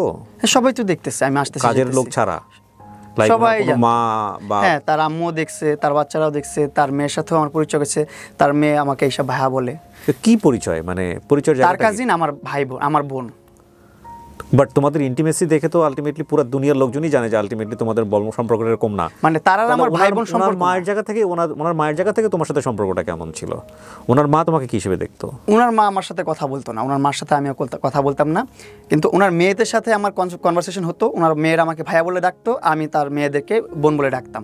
ইভেন এখন আমার কাছে প্রবাস কনভারসেশন আছে, তার মেয়ের সাথে কনভারসেশন যেটা, সেখানে আমাকে ভাইয়া বলে সম্বোধন করে সবসময়। আর আমি মেয়ে যে ভাইয়া বলে ডাকতো, ওনার বয়স কত? মেয়েটার কিসে পড়ে এখন? এ লেভেল দিচ্ছে। ও লেভেলের পরে এ লেভেল, কিন্তু মানে ইন্টারমিডিয়েটের বয়স। হ্যাঁ, এ লেভেল দিচ্ছে এখন তার মেয়ে। যখন আমাকে ভাইয়া বলতো তখন তো আমি আরও ভরসা পাইছি যে আসলেই তাহলে কাজিনের বাচ্চা, কেন আপন মেয়ে তো কখনো আমাকে মেয়ে ভাইয়া বলে ডাকতে পারবে না। যদি তার আপন মেয়ে হয়, সে কীভাবে আমার ভাইয়া ডাকবে? সে আমাকে আঙ্কেল ডাকবে, চাচ্চু ডাকবে, কিছু একটা ডাকবে, এরকম কিছু। সমবয়সী যাই হই, তারা যেহেতু আমাকে ভাইয়া ডাকতেছে, তার মানে লালা তার আপন মানা, বা তার আসলে সে অ্যাডোপ আনছে, তার কাজিনের বাচ্চা সে পালতেছে। এইটুকু আস্থা আমি পেয়ে গেছি এখানে, তার বাচ্চা না। চলতে একটা সময় কি হলো, যে আব্বু আম্মুকে আমি অনেক বড় একটা অ্যামাউন্ট দিলাম, বললাম যে আব্বু আম্মু যাও তোমার একটা বাড়ি করো। আব্বু আম্মু বলতেছিল অনেকদিন ধরে যে একটা বাড়ির প্রসঙ্গ আমি বহুবার তোমার জায়গাতে এগুলো শুনেছি, তুমি বলেছো, ঠিক আছে, ওটা আমি জানি। কিন্তু যেহেতু অনুষ্ঠানটা শুধুমাত্র আমার কোয়ারি থেকে আমি করছি, সুতরাং আমি অনেক মানে ডেপথে যাওয়ার চেষ্টা করছি যে আসলে এগুলো কীভাবে সম্ভব। দেখো, তোমার আর ভদ্রমহিলার যে সম্পর্কটা, সেটা তো আলটিমেটলি নর্মাল সম্পর্ক না। এইটা আবার তুমি বলছো যে ওনার বাসায় যে বাচ্চা আছে সে এ লেভেলে পড়ে, তাহলে তার জায়গা থেকেও তো বিষয়টা বোঝার কথা, সে তো তোমাকে সৎভাবে নেওয়ার কথা না। মানে বিষয়টা তো এরকমই হওয়ার কথা। নিশ্চিত আমি আপনাকে দেখাই, আমি এখন না, ওটা আমার দেখাতে হবে না, কিন্তু নিল কিভাবে সহজ করে? আপনার কোয়েরিটা সহজ হয়ে যাবে যদি আপনি ছোট্ট একটা টেক্সট দেখেন না, আপনার কোয়েরিটা সহজ হয়ে যাবে। মানে তুমি সহজভাবে নিলা কিভাবে এটা বলো তো? তোমার তো আনাজি লাগে। আমাকে ভাই বলে ডাকছে, আমি তো সহজভাবে নিব, আমি তো তখন ছোট মানুষ, আমি তো এত কিছু বুঝতে পারিনি। না, আমার প্রশ্নটা একটু বোঝার চেষ্টা করো প্রিন্স। দেখেন, ওর কিন্তু এই যে একটু দেখেন, আচ্ছা, হ্যাপি বার্থডে ভাইয়া, কংগ্রাচুলেশনস ভাইয়া, একটু কনভারসেশন, কিন্তু এটা ওনার মেয়ের নাম্বার থেকে। ওকে, নাম কি ওর? ইয়েস। ওকে, ফাইন। আমি একটা জিনিস একটু বলি, সেটা হচ্ছে যে সে তোমাকে ভাইয়া ডাকতেছে এবং তুমি তাকে মনে করতেছো সে হচ্ছে ভদ্রমহিলার কাজিনের বাচ্চা, কিন্তু সে তোমাকে ইজিভাবে নিল? হ্যাঁ, ইজিভাবে নিয়েছে। আর ওর ডিপ রিলেশনে কিন্তু এখনো যাইনি আমরা, লায়লার সাথে এখনো কোনো ধরনের সম্পর্ক আমরা বেডে শুয়ে আছো বলে একটু আগে বলতেছিলাম, তার বিছানায় শুয়ে আছো বাইরে, এইটা সম্পর্কে এখনো যাইনি, এখানে যাইনি এখনো। মানে ওর বাসায় এমন কিছু করো নাই যেটাতে ওর বাচ্চারা তোমাকে সন্দেহ করতে পারবে? ওইভাবে যাইনি এখনো। এই যাবো ওই যে আমার আব্বু আম্মুকে গ্রামে পাঠানোর পর। আচ্ছা হ্যাঁ, তারপর একটু সামনে দিকে আব্বু আম্মুকে, তারপর আমি টাকা পয়সা দিয়ে। আমি না আজকে সত্য একটা কথা বলি, আপনারা যারা আমাদের এই অনুষ্ঠানটা নিয়ে বিরূপ মন্তব্য করবেন, বাজে বাজে কমেন্টস করবেন, তাদেরকে একটু বিনয়ের সঙ্গে একটা কথা বলে দিতে চাই। সেটা হচ্ছে আমার খুবই কোয়ারির জায়গাটা হচ্ছে যে এইরকম একটা পপুলার ফিগার, সে যেমনই হোক না কেন, সে কিভাবে এইরকম একজন ফ্যানের সাথে ইন্টিমেট হলো, এবং এই ইন্টিমেসির জায়গাটা থেকে এতটা স্প্রেড আউট কিভাবে হলো, বিষয়গুলো কেন হলো, এই জায়গাটা হচ্ছে আমার কোয়ারির জায়গাটা। আপনারা এখানে কেউ সুগার মাম্মি, সুগার ড্যাডি বা ওদেরকে নিয়ে যা ইচ্ছা বলেছেন সেটা আপনাদের বিষয়, কিন্তু আমার কোয়ারির জায়গাটা এটা। এবং এখান থেকে আমি দেখতে চাই যে আসলে আমাদের কিছু লার্নিংয়ের বিষয় আছে কিনা। একজনের ভুল থেকে যদি আমরা কিছু শিখতে পারি, আমরা কেউই ধোয়া তুলসীর পাতা নই, হ্যাঁ, তাহলে অনেক কিছুই শেখার আছে। এখানে আমি কাউকেই অ্যাকিউজ করতে চাই না, বাট আমি ডায়াগ্রামটা বের করতে চাই। এটা আমার এক ধরনের এক্সপেরিমেন্টও বলা চলেন। হ্যাঁ, তারপর কি হলো প্রিন্স? তারপর আমার বাবা মাকে একটা ভালো একটা অ্যামাউন্ট বাড়ি করার জন্য পাঠিয়ে দিলাম গ্রামের বাড়িতে। যেহেতু নিজেরা বাড়ি করতেছি, নিজের অল্প কিছু টাকা পয়সা দিয়ে, আমার প্রথমে চিন্তা ভাবনা ছিল খুবই কম, যে 8-10 লাখের মধ্যে একটা বাড়ি করা যায় কিনা। হ্যাঁ, এইভাবে প্রথমে দেখছি টিনের বাসা, বিক্রমপুরে গেছিলাম, যে টিনের কিছু ঐতিহ্যবাহী বাসা আছে, এই বাসাগুলো করবো 2 লাখ 3 লাখ টাকায়। তারপর বললো যে না, এইগুলো হচ্ছে না, যে দেখলাম যে অনেক দামি, 8 লাখ 9 লাখ 10 লাখ টাকা দাম টিনের বাসার। তখন আমি বললাম আম্মুকে, এত টাকা দিয়ে তো আসলে টিনের বাসা কিনলে দেখা যাবে যে আমাদের টাকাটাই বৃথা গেল, লস হলো, এটা করা যাবে না। পরে আব্বু বলতেছে ঠিক আছে, 8 লাখ 8-10 লাখের মধ্যে আমরা একটা ইট দিয়ে পাটাতন দিয়ে বাড়ি করে ফেলি, উপরে টিন সেট করবো। আমি ঠিক আছে, যেভাবে ভালো মনে হয় তোমরা করো। তো যখন কাজ শুরু করলাম তখন দেখলাম যে না, আমার ইনকামও যেহেতু আসতেছে, হাতে যেহেতু টাকা আসতেছে, প্রতি মাসে যদি 5,500 করে ডলার স্ন্যাক দিচ্ছে, তারপর লাইকি থেকে পাচ্ছি, টিকটক থেকে পাচ্ছি, স্পন্সর থেকে পাচ্ছি, সব মিলে 6-7 লাখ টাকা করে প্রতি মাসে পাচ্ছি। সো আমি ওইভাবে কেন বাসা করব, আমার লাইফস্টাইল আরও সুন্দর হতে হবে। তো আমি তখন বিল্ডিং বাসা করালাম। তো আস্তে আস্তে করলে একটা ছোট্ট একটা বাসা করলো, সেটা করতে প্রায় বছরখানেকের উপরে সময় লাগছে। কিন্তু এর মধ্যে যখন আব্বু আম্মু চলে গেল ঢাকা থেকে গ্রামে বাড়ি করার জন্য, কন্ট্রাক্টর দিয়ে করলে তো ডাবল টাকা লাগবে, অনেক টাকা লাগবে, এই জন্য বাবা মা নিজে থেকে করলো। তো আমার খাওয়া দাওয়ার একটু সমস্যা হচ্ছিলো, সাইদনগরের বাসায় থাকাটা খাওয়াটা একটু ঝামেলা হচ্ছিলো, কারণ আম্মু না থাকলে স্বাভাবিক এটা ছোটো ছেলের একটু প্রবলেম হবেই। তো এই প্রবলেমটা ফেস করতেছিলাম। তখন ও আবার এগুলো লাইভে তো দেখে, আবার ওর সাথে তখন পার্সোনালি ভিডিও কলে কথা হয়। তখন আমাদের 6-7 মাসের সম্পর্ক হয়ে গেছে, একটা ভালো একটা ফ্রেন্ডশিপ হয়ে গেছে, ভালো একটা সম্পর্ক আমাদের। ও একটা ওয়েল উইশার, আমার খারাপ কিছু হলে, কোন বিপদে পড়লে ওর জানাইতেছি, ওর কিছু হলে আমার জানাইতেছি, এরকম। তো ওইগুলো সব দেখার পরে বলতেছে কি, তুমি আমার বাসায় এসে থাকো, তুমি দেখেই গেছো। আমি তো দেখছি ওর বাসা, দেখে গেছো আমার বাসাটা খালি আছে, বড় আছে। ও আরেকটা এখানে একটা কথা যেটা আমি চলে আসি পাস করে, সেটা হচ্ছে ওরা কিন্তু একসাথে থাকতো পুরো ফ্যামিলি 3 নাম্বার রোডে। দেন আমাকে ওর বাসায় আনবে বা ট্র্যাপে রাখবে, ওর বাসায় পালবে বা কিছুটা করবে, এটা ওর আগে থেকেই চিন্তা ভাবনা ছিল। কারণ ওর ওই বাসা ছেড়ে ও চলে আসছে আরেক ভাড়া বাসায় 6 নাম্বার রোডে, এখন আবার থাকে আরেক বাসায়। 3টা বাসা চেঞ্জ করছে আমার সাথে পরিচয় হওয়ার পরও। প্রথম ওই বাসায় আমাকে উঠাতে পারবে না, কারণ ওই বাসায় ওর বড় বোন থাকে, তারপর ওর ছোট বোন থাকে, ওর এবার আর আত্মীয়স্বজনরা থাকে ওই বাসায়, ওর আত্মীয়স্বজনের বাসা পুরো ফ্যামিলির সঙ্গেই থাকতো, কিন্তু সে নিজে থেকে চেঞ্জ করছে। ও নিজে থেকে চেঞ্জ করে ওই বাসায় আসছে। তখন থেকে ও দেখাইলো যখন যে ওর বাসার একটা রুম খালি, 2-3টা রুমই খালি, ওর রুম প্রয়োজন একটা, 2টা রুম প্রয়োজন ওর, আর 1-2টা রুম খালি। তো আমাকে বলতেছে তুমি আমার একটা রুম ইউজ করতে পারো, আর এখানে আমার সমস্যা নেই, কাজের লোকটোক আছে, তোমাকে ওরা হ্যান্ডেল করতে পারে, তোমাকে ওরা প্যাম্পার করতে পারে, তুমি টেনশন নিও না, ভালোভাবে এখানে থাকো। আবার আঙ্কেল আন্টি যখন চলে আসবে তখন তুমি তোমার বাসায় চলে যেও। তখন আমার মাথায় আর এত কিছু কুলায় নাই, আমি যতটুকু শুনছি বুঝছি, হ্যাঁ ঠিক আছে তাহলে রাইট, ওকে তুমি ভালো বুদ্ধি দিছো, আমি তোমার বাসায় যাই। ওর বাসায় যাওয়ার পর ওর বাসায় থাকা শুরু করলাম ফার্স্ট। ওকে, একটা রুম দিচ্ছে আমাকে আলাদা করে, ওর বড় মেয়ের সাথে একটা রুম ছিল, ওই রুমটা আমাকে দিছে, আর ও থাকে ওর ছোটো মিনি একটা রুমে, বড় রুমে। তো এর মধ্যে মাঝে মধ্যে আসা যাওয়া করতাম, আমার রুমের মধ্যে আসতো, ওর রুমে যেত, আমার রুমে আসতো যেত।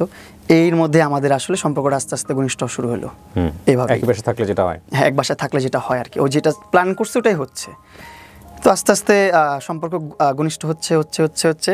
এর মধ্যে আমার আব্বু আম্মু চলে আসছে আমাদের কোন কি তার আগ পর্যন্ত কি তোমাদের কোনো ওয়ার্ড ছিল যে না, লাইক কোনো word আমরা এই সম্পর্কটাকে সামনের দিন এদিকে নিতে চাই? কোনো ধরনের ওয়ার্ড ছিল না, কোনো ধরনের কমিটমেন্ট ছিল না, ওর সারা জীবনে কোনো ধরনের চাহিদা ছিল না। আমি কোরআনের উপর হাত রেখে বলতে পারবো আমাদের যে পবিত্র ও তোমাকে বলে নাই যে তুমি যে এই জিনিসটাতে ইনভলভ হলা বা আমি যে জিনিসটাতে ইনভলভ হচ্ছি এটা ভবিষ্যতে বৈবাহিক সম্পর্কে নিতে হবে বা এটা না, এইভাবে কোনো কমিটমেন্ট ছিল না। ও আগে থেকে বলে রাখলে এরকম কোনো কিছু হইতোই না। সো আলটিমেটলি ওর জায়গাতে কোনো সেট ছিল না, আর তোমার জায়গাতে মনে হচ্ছে হতেই পারে এরকম কোনো কিছু? হ্যাঁ, হতেই পারে। তো তোমার লাইফে কি ও ফার্স্ট?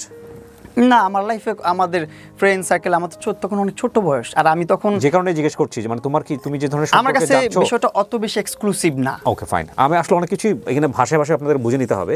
কারণ কেন আমি প্রশ্নটা করছি সেটার পিছনে যুক্তি আছে। যুক্তিটা হচ্ছে 17 থেকে 18 বছরের ছেলেটার কিন্তু আলটিমেটলি এই ধরনের সম্পর্কে আইডিয়া থাকার কথা না, তার একটা ভয় থাকার কথা। প্রথম কথা হচ্ছে এইটা, ওর তো আইডিয়াই থাকার কথা না, ওর তো এই ভয়ে এই লাইনে যাওয়ার কথা না। কিন্তু সামহাও ওর কাছে যেটা মনে হয়েছে যে ইটস নট ইম্পর্টেন্ট, মানে এটা এত পাত্তা দেওয়ার মতো বিষয় না, it's not a big deal, this is a very important point. Okay, আচ্ছা, ছোট মানুষ তো তখন আর এটা বুঝতে পারিনি যে বিগ ডিল না স্মল ডিল। লায়লার সাথে তোমার যে ইন্টিমেসিটা হচ্ছে তার আগেও তোমার অন্য কারো না কারোর সঙ্গে ছিল বিষয়গুলো? নর্মাল এই বিষয়টা। ওকে, তারপরে আস্তে আস্তে এই তো আমার গ্রামের বাড়ি কাজ চলতেছে। কাজ চলার পর আম্মু যখন চলে আসলো, তখন আমি আবার সাইদনগর চলে গেছি, আমার বাসায় চলে গেছি। আব্বু আম্মু চলে আসছে, আমি আমার মতো থাকি, আবার চলে গেছি। যাওয়ার পর তখন থেকে শুরু হলো ইমোশনাল ব্ল্যাকমেল। কীরকম? তুমি আমার বাসায় ছিলা, এতদিন ছিলা, তোমাকে দেখে দেখে ঘুমাতাম, ঘুম থেকে উঠে তোমাকে দেখতাম, এখন ভালো লাগে না তোমাকে ছাড়া কী করবো, এটা করবো সেটা করবো। তো এরকমভাবে মানে ব্ল্যাকমেল শুরু করলো আস্তে আস্তে। তাই আমি যখন নাচতেছি তখন দেখা যাচ্ছে ও হাত কেটে ফেলতেছে, কিছু খেয়ে ফেলতেছে লিকুইড জাতীয়, খেয়ে সুইসাইড করতে চাচ্ছে। আমি বাঁচবো না তোমাকে ছাড়া, তুমি এতদিন ছিলা, ভালো লাগতেছে না। ছিলাম প্রায় আপনার 3 মাস 4 মাস 5 মাসের মতো ছিলাম আমার বাসায়। ওই সময় তুমি কন্টেন্ট বানাতে কীভাবে? তখন আমার কন্টেন্ট থেকে সব কিছু থেকে আমি লেজি হয়ে গেছি, একদম দূরে চলে আসছি, ওরকমভাবে কন্টেন্ট করি না। ওকে, এই সময় সাপোর্ট দিত কে তোমাকে ইকোনমিক্যালি? ওই দিত? তখন তো আমার ওরকম সাপোর্ট প্রয়োজন নেই। আমি আমার ছোট্ট একটা সংসার নিয়ে আমি ভালোভাবে চলতেছি, আমাদের যে সেভিংস আছে সেটা নিয়েও চলতেছি। যদি ঠেকায় পড়ে যায় তখন ও দেখতেছে, আচ্ছা, সেটা সেটা নিয়ে আবার পেইন হচ্ছে না, ও পেইন নিতেও দিচ্ছে না আমাকে কোনোভাবে। আমি যে কাজ করব, আমার যে ইনকাম আছে, ইনকাম সোর্স আছে, সব কিছু থেকে আমাকে ও নিয়ে আসছে, ওভাবে ভালো সাপোর্ট দিচ্ছে ডেফিনেটলি। হ্যাঁ, আমার মাথার ভিতরে যা ছিল সব কিছু ভ্যানিশ করে ফেলছে। আমার লাইফে কী হয়েছে না হয়েছে, কী করছি, আমি কে, আমি যে প্রিন্স আমন সেটাও আমার ভুলাই ফেলছে। যে আমি কিছু করতে পারি, ইনকাম করতে পারি, আমি ইন্ডিপেন্ডেন্ট, সেটাও আমার ভুলাই ফেলছে। আমি যে ফ্যামিলি চালাই সেটাও আমি ভুলে গেছি ওই টাইমটাতে। ফ্যামিলির খোঁজখবর নিতেও আমি ভুলে গেছি। তখন যেভাবে লায়লা তোমার জীবনে, যেভাবে আমি যে ফরম্যাটে থাকুক না কেন, ওইভাবে তুমি অনেকের সাথে কি মিশতা? লাইক কোনো ফ্রেন্ড? না, এরকম ভাবে কোনো ফ্রেন্ড ছিল? ওর লায়লার মতো ফ্রেন্ড আমার কেউ ছিল না। লায়লার মতো না, ধরো আমি লায়লার জায়গায় আমি যদি বলি আরেকটা ফিমেল ফ্রেন্ডের সাথে যে কোনো ফর্মেই হোক না কোনো সম্পর্ক ছিল, এরকম কি ছিল তোমার? না, এরকম কোনো সম্পর্ক ছিল না, কোনো গার্লফ্রেন্ড। এটা কি লায়লা জানতো যে তোমার কোনো গার্লফ্রেন্ড নাই? লায়লা জানতো এটা। সে কারণে কি লায়লার কোনো হোপ তৈরি হয়েছিল যে না শুধু আমিই থাকবো তোমার জীবনে? হ্যাঁ, আস্তে আস্তে এটা তৈরি হয়েছে। এখন পর্যন্ত ওর সাথে কিন্তু তারপরে আস্তে আস্তে গল্পে আসি। হ্যাঁ, তারপর হচ্ছে মিস করতেছি, হাত কেটে ফেলতেছি। হ্যাঁ, হাত কেটে ফেলতেছে, মিস করতেছে, ব্ল্যাকমেল। তখন আমি আবার আসি ওর বাসায়, আসি, আবার কিছুদিন পর যাই, আবার হাত কাটে, আবার আসি। এইভাবে চলতেছিল আমার এই দিনগুলো, প্রিভিয়াস দিনগুলো। তোমার এগুলো আম্মা জানতো যে এগুলো কি? আম্মুকে বলতাম না, আম্মুকে জানাইতাম না, আম্মুকে বলতাম না, আমি আমার মতন করে হ্যান্ডেল করতাম। আমি তখন আবার এই ভয়টা পাইতাম, ওই যে ও বলতো আমি মরে গেলে তুমি দায়ী। ও আচ্ছা, এই ভয়টা আমি তখন কাজ করতো ওই ছোটোবেলা থেকে।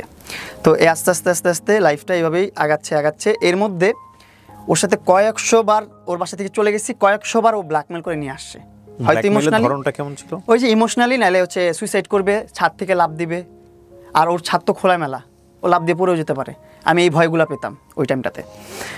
এইগুলো কখনো কি তুমি জানো না যে ওর দুইটা হাজবেন্ড? না, তখনও আমি জানি না, তখন আস্তে আস্তে যখন দেখলাম ও আসলে আমাকে এতটা ভালোবাসে, ও এমন বলছে যে আমি জীবনে রিলেশনও করি নাই, আমার আর্মি ব্যাকগ্রাউন্ড, আমার বাবা মা খুবই স্ট্রিক্ট, আমাকে একটা ছেলের সাথে বাইরে যেতে দেয় নাই, আল্লাহর কসম, এই কথাটাও বলছে।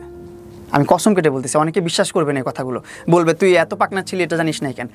কসম করে বলছি, একটা মানুষ যখন একটা মানুষকে বিশ্বাস করে তখন অন্ধ হয়ে যায়। আমি বিশ্বাসে অন্ধ হয়ে গেছিলাম। ঠিক আছে, কিন্তু 40-45 বছর বয়স একটা মানুষের, তার যে 40-45 বছর বয়স সেটাও আমি জানি না। আমি গেস করছি সর্বোচ্চ গেলে ওর বয়স 30 হবে, এর বেশি যাবেই না। তো ও কি তোমাকে কুমারী হিসেবে পরিচয় দিচ্ছে? লাইক বিয়ে শাদী হয়নি এরকম পরিচয় দিচ্ছে। সে এই পরিচয় দিচ্ছে যে আমি জীবনে একটা ছেলের হাতও ধরিনি, আমি রিলেশন করি নাই, একটা ছেলের সাথে হাঁটিও নাই, আমার ফ্যামিলি খুব স্ট্রিক্ট, আমি ক্যান্টনমেন্ট এরিয়াতে বড় হয়েছি, এইটা ওইটা সেটাই বলছি। 30 বছর বয়স তো আমার বিয়ে শাদী হয়নি, তুমি জিজ্ঞেস করো নাই কখনো? করে নাই, বলছি আমি করতে চাই না বিয়ে, আমার এগুলো কোনো ইন্টারেস্ট নেই, আমি যাই নাই কখনো, এইভাবে বলছো। ইন্টারেস্টিং। হ্যাঁ, এগুলা বলছে। এটা যদি আমাকে কোনো জায়গায় হাত রেখেও বলতে বলে সেটাও আমি বলতে পারবো, আমার কোনো দ্বিধাবোধ নাই, আমি বলতে পারবো সত্য কথা। তারপরে আস্তে আস্তে ওর প্রতি আমার একটু সফট কর্নার কাজ করা শুরু করলো আস্তে আস্তে, যে ও এত প্যাম্পার করে, এত মানে একটা সন্তানের মতো পালে আমাকে, একটা বাচ্চাকে যেভাবে পালে, একটা একটু শরীরটা গরম হয়ে গেলে একটা নাপা খেতে হবে না কি খেতে হবে সেটা পর্যন্ত ও প্রোভাইড করতেছে আমাকে ঘরে বসে। গ্যাস হচ্ছে কি, গ্যাসের ওষুধ খাবো, কোনটা খাবো, কত এমজি খাবো সেটাও ও প্রোভাইড করতেছে ঘরে বসে, সব কিছু ঘরে বসে আমার করতেছে, কোনো কিছুর জন্য আমার পেন নিতে হচ্ছে না। এই আমাকে বলতেছে তোমাকে আমি পালি কিছুদিন, এইভাবেও বলছে কিছু মাঝে মধ্যে মজার ছলে বা কোনো কথার ছলে, তোমাকে আমি পালতে থাকি, তোমার যখন মন চাবে তুমি চলে যাও, আমার সাথে তোমার বিয়ে করতে হবে, কিছু করতে হবে, তোমার এরকম কোনো দায়বদ্ধতা নেই, তোমার কোনো কমিটমেন্ট নেই, এভাবে বলছে ও। এই কথাগুলো বলছে, এগুলা আমি কি এর কসম করে বলবো আমি বলতে পারি না, যে কসম কাটা ভালো না। তারপর কসম কাটতেছে কারণ মানুষকে এমনভাবে ম্যানিপুলেট করতেছে লেলা, এমনভাবে পোস্ট করতেছে ভিডিও, এখন দেখা যাচ্ছে আমি প্রতারণার শিকার প্লাস আমি প্রতারক হয়ে যাচ্ছি, এরকমভাবে আমাকে প্রেজেন্ট করতেছে। তারপরে ওর সাথে থাকা শুরু করলাম, আস্তে আস্তে এমনও ফিল করতেছিলাম যে না আসলে আমাকে খুব ভালোবাসে, ও জীবনে কারো কাছে যায় নাই, বুঝেন না, ওর এক্স হাজব্যান্ডও আমার সাথে কথা বলে না, ওর বাচ্চারাও এসে আমার সাথে কোনো ডিটেলস শেয়ার করে না, ওর ফ্যামিলির কেউ কোনোভাবে আমার কাছে কোনো একটা সিঙ্গেল ওয়ার্ডও আমার কাছে শেয়ার করে না লায়লার পাস নিয়ে বা ওর কোনো কিছু নিয়ে, আমি কোনো কিছু জানতাম না, সব কিছু থেকে পিছনে ছিলাম আমি ওর ঘাটিও নেই ওগুলো নিয়ে। তো এইভাবে আস্তে আস্তে রিলেশন শুরু হলো, আমি আস্তে আস্তে উইক হইলাম ওর প্রতি, না ওর সময় দেওয়া শুরু করলাম, যে এক সময় ভাবলাম যে ঠিক আছে যাক সমস্যা নেই, ওর সাথে সংসার করা যায়, আমার সংসারের কথা চিন্তা করে ফেলছি আমি, ভাবছি আমি। ও কিন্তু কখনো আমার বলে না তোমার বিয়ে করতে হবে, এটা করতে সেটা করতে, আমি নিজ থেকে বলছি ঠিক আছে তুমি আমাকে পেম্পার করে এটা করো সেটা করতেছো, সব কিছু করতেছো, আমার লাইফস্টাইল গুছাচ্ছ। ও আমাকে এভাবে বলতো যে দেখো তোমার এটা করছি সেটা করছি, তোমার লাইফে এটা হবে সেটা হবে, এইভাবে মানে আমাকে খেলতো আমার মাথা নিয়ে, আমি তখন ব্রেন ওয়াশ করে ফেলতাম আমার এক কথায়। তো আমি বলতাম ঠিক আছে আমার লাইফটা তাহলে খুব সুন্দরভাবে চলতেছে, কে না চায় একটা সুন্দর একটা লাইফ লিড করতে, সুন্দর একটা জীবন যাপন করতে। আমিও হয়তো বা তখন এই চিন্তা ভাবনা করি নাই যে মামুন নিজে ইনকাম করলে নিজে একটা লাক্সারিয়াস লাইফ লিড করতে পারবি তুই নিজে, এটা আমি তখন চিন্তা ভাবনা করতে পারি না, আমার মাথায় অতটুকু কুলাই নাই যে আমি নিজে চিন্তা করব যে হ্যাঁ মামুন তুই 2 লাখ 3 লাখ 4 লাখ 5 লাখ 7 লাখ টাকা 8 লাখ টাকা, এমন সময় গেছে 9 লাখ 10 লাখ টাকাও ইনকাম করছি আমি। তখন লেলার সাথে কন্টেন্ট করি না আমি, লেলা তখন কন্টেন্ট ক্রিয়েটার না, লেলাকে কন্টেন্ট ক্রিয়েটার বানাইছি ওর সাথে পরিচয় হওয়ার 1-1.5 বছর পর, ওর কন্টেন্টে নিয়ে আসছি। ওর এখন মিলিয়ন ফলোয়ার এক প্ল্যাটফর্মে, ফেসবুকে 1.2 মিলিয়ন ফলোয়ার, লাইকিতে 4 মিলিয়ন ফলোয়ার, টিকটকে 4 মিলিয়ন ফলোয়ার, এরকম ফলোয়ার অনেক জায়গায় অনেক ফলোয়ার, যাই হোক ইনস্টাগ্রামে 2-3 লাখ ফলোয়ার, ভালো ইনফ্লুয়েন্সার হয়ে গেছে ও এখন এসে হয়েছে ওর, কিন্তু তখন বানাই নাই আমি, তখন আমি দেখছি তুমি তাকে বললা যে ঠিক আছে না বিয়ে শাদী করা যায়, মানে তুমি চিন্তা করলে, আমি চিন্তা করলাম যে হ্যাঁ করা যায়, মেয়েটা এতটা লয়াল আমার প্রতি, এতটা ভালোবাসে আমাকে। আর আমি তখন ফ্যামিলি জানাইছো তুমি? তখন না, ফ্যামিলিকে জানাই না, তখন আমি জানি যে ও সিঙ্গেল, জীবনে একটা ছেলের হাতও ধরে না, এতটুকু জানি আমি।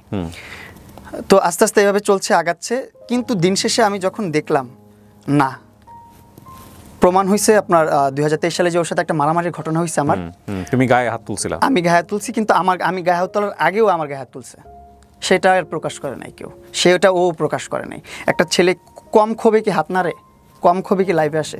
যাই হোক, ওর সাথে তখন একটা পার্টিতে গেছি, একটা অনুষ্ঠানে গেছি, অনুষ্ঠান থেকে যখন ব্যাক করার পর ওর সাথে ওর ছবি নিয়ে ওর হাজবেন্ডের যে প্রুফগুলো যেগুলো আছে এগুলো তুমি জানলে কিভাবে? এগুলো আমি ও যখন আমার মোবাইল স্টক করছে, যখন আমি বারবার চলে যাই দেখতেছে মরার ব্ল্যাকমেল করতেছে সেগুলো দেখে হচ্ছে না, তখন আমার মোবাইল থেকে হাতায় হুতায় যত ছবি আছে 5টা সব কিছু বের করে এগুলো রাখছে। আমি তখন আমার অনেক খারাপ লাগছে যে আমি তোমার কখনো তোমার এইজটা নিয়ে পর্যন্ত প্রশ্ন করি না, যখন তুমি তোমার এইজ জিজ্ঞাসা করি তখন তুমি বলো তুমি খুঁজে নাও, আমিও খুঁজতে থাকি একা, আমি তোমার মোবাইল ঘাঁটি না, প্রাইভেট কোনো জায়গায় ঢুকি না, তোমার প্রাইভেট মোবাইল তোমার থাকতে পারে, ব্যক্তিগত অনেক কিছু। মানে যে মোবাইল স্টকিং এর ব্যাপারটা কি লাস্ট টাইমের কথা বলতেছ নাকি এর আগেও করছে? এর আগেও অনেক করছে, এর আগেও অনেক নিউজ প্রেজেন্টারদের কাছেও এগুলা পাঠায় রাখছে অনেক আগে থেকে। আচ্ছা হ্যাঁ, তো তারপরে এটা তো এত একদিনের ঘটনা না।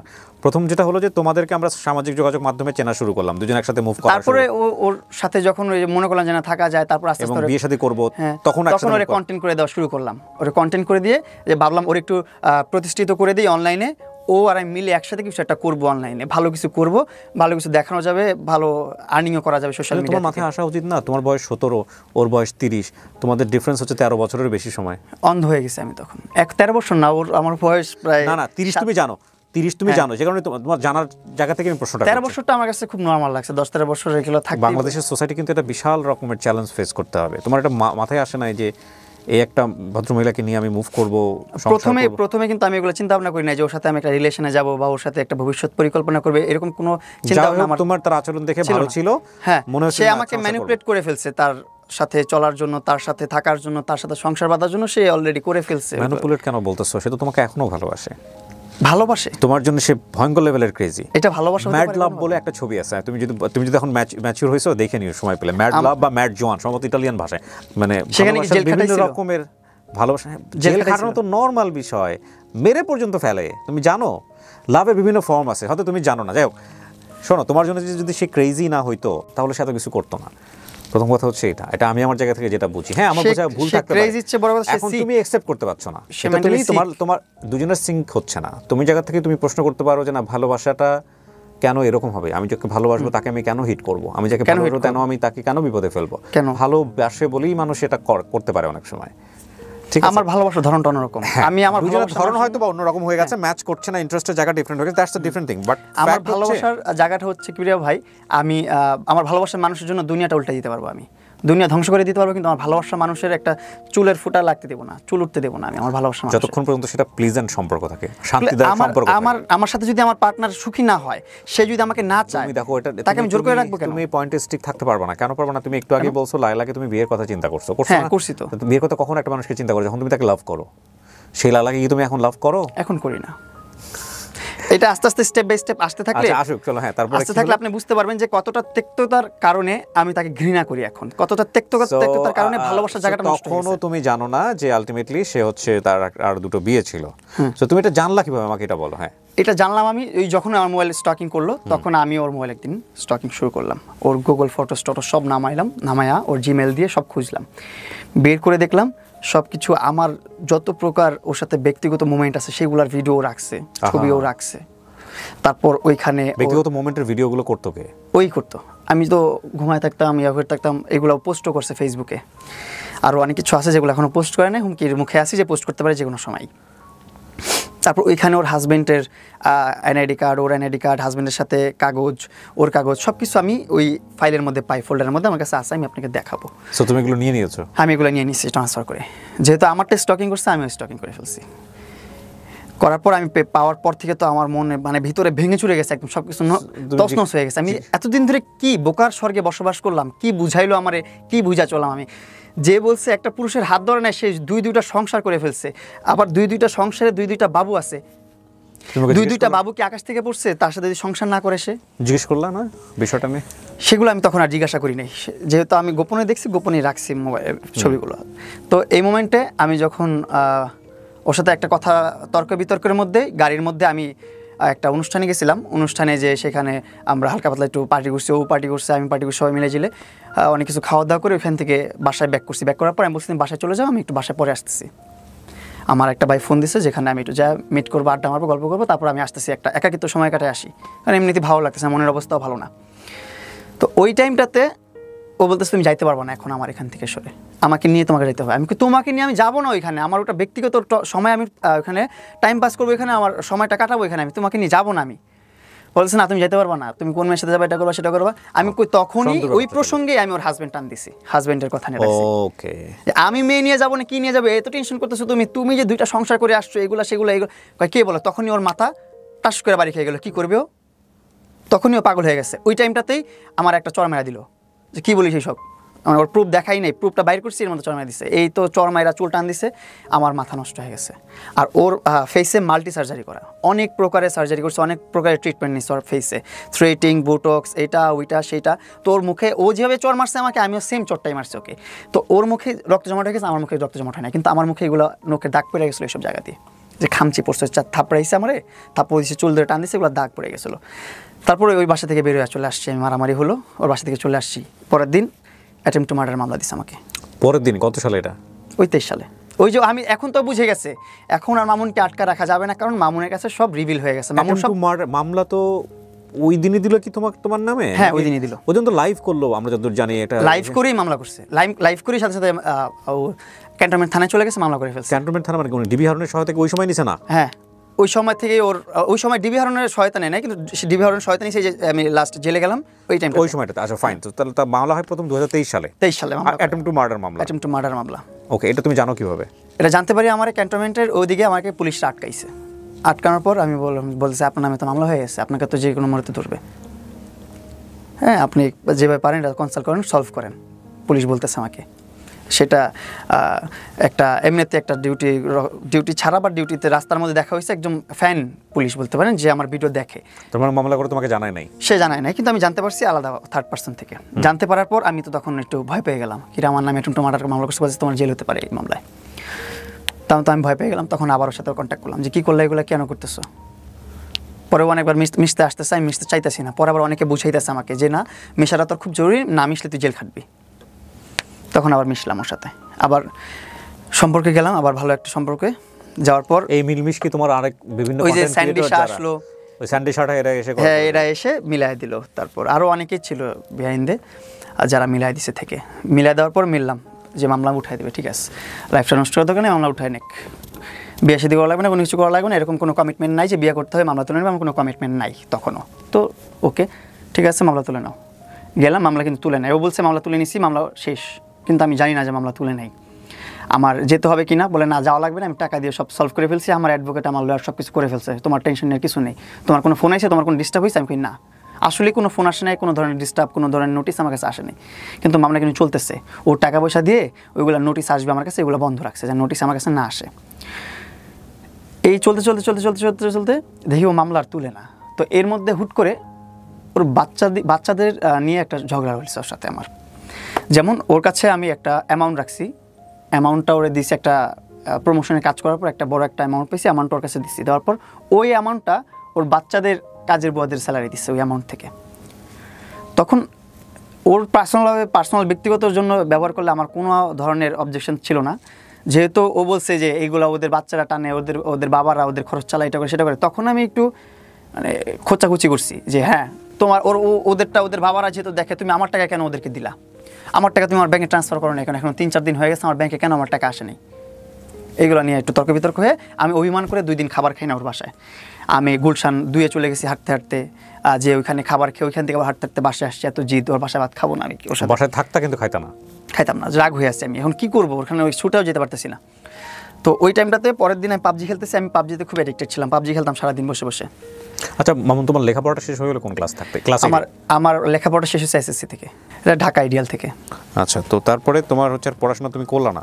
না, পড়াশোনা আর করলাম না, এসএসসি দিলাম, পড়াশোনা করলাম না, এটা সাবজেক্ট ওখানে পজ হয়ে গেলো। এসএসসি পাস করার পর ইন্টারে যখন অ্যাডমিট হবো ওই টাইমটাতে ইন্টারে পজ করে দিয়েছি, ইন্টার আর পড়াশোনা করি না, ইন্টার করি না, এখন আবার স্টার্ট করবো আমি। ওকে ফাইন। সো তো তোমার কি হলো, তুমি গুলশানের বাসায় থাকো কিন্তু তুমি খাও না? হ্যাঁ, খাই না। পরে 2 দিন ওর সাথে অভিমান, এই অভিমানের মধ্যেও খাবার গরম করে নিয়ে আসছে, আমি গেম খেলতেছি, এর মধ্যে খাবার গরম করে নিয়ে আসছে, খাবার গরম করে আনছে। আমি বলছি আমি তো খাবার খাবো না তোমার এখানে, খাবার খেতে ইচ্ছে করতেছে না আমার, আমি গেম খেলতেছি, আমি পরে খাবো খাবার। এটা বলে এই ওর মেজাজ চড়া হয়ে গেল কেন জানি, হুট করে বলতেছে তুই খাবার খাবি না কেন, আমি খাবার নিজে গরম করে নিয়ে আসছি, খাবি না কেন? হ্যাঁ ভাই আমি খাবো না, তুমি নিজে গরম করছো, নিজে গরম করে আনতেছো, তুমি কষ্ট করছো, তোমার কষ্ট করছো তো আমি বলি নাই। এইগুলো নিয়ে তর্ক বিতর্কের মধ্যে এখন বলতেছে যে আমি ওর মেয়ে নিয়ে কথা উঠতেছে, তো তখন বলতে আমার মেয়ে নিয়ে কথা বলবি না, এটা করবি না, সেটা করবি না, আমার এগুলো সব তোর ভুলে যা, তোর সাথে আমার কোনো কথা নেই, তোমার বাসা থেকে এক্ষণ বের হয়ে যা। মানে কথোপকথনের মাঝখানে লাস্ট কথা তোমার বাসা থেকে এক্ষণ বের হয়ে যা। কোনো ধরনের ঝগড়াঝাটি মারামারি কোনো কিছু নেই ওর সাথে আমার। তখন যেতে বলছে বের হয়ে যেতে, তখন খুব হার্ড হয়েছে আমি, যে না আমি অভিমান করে থাকতেই পারি, তোর এত কিছু জানার পর আমি তোর সাথে আছি, এটাই তো বড় বিষয় একটা। তারপর আমি অভিমান করছি, আমাকে সাথে সাথে বলছি ঘর থেকে বের হয়ে যায় এক্ষুনি।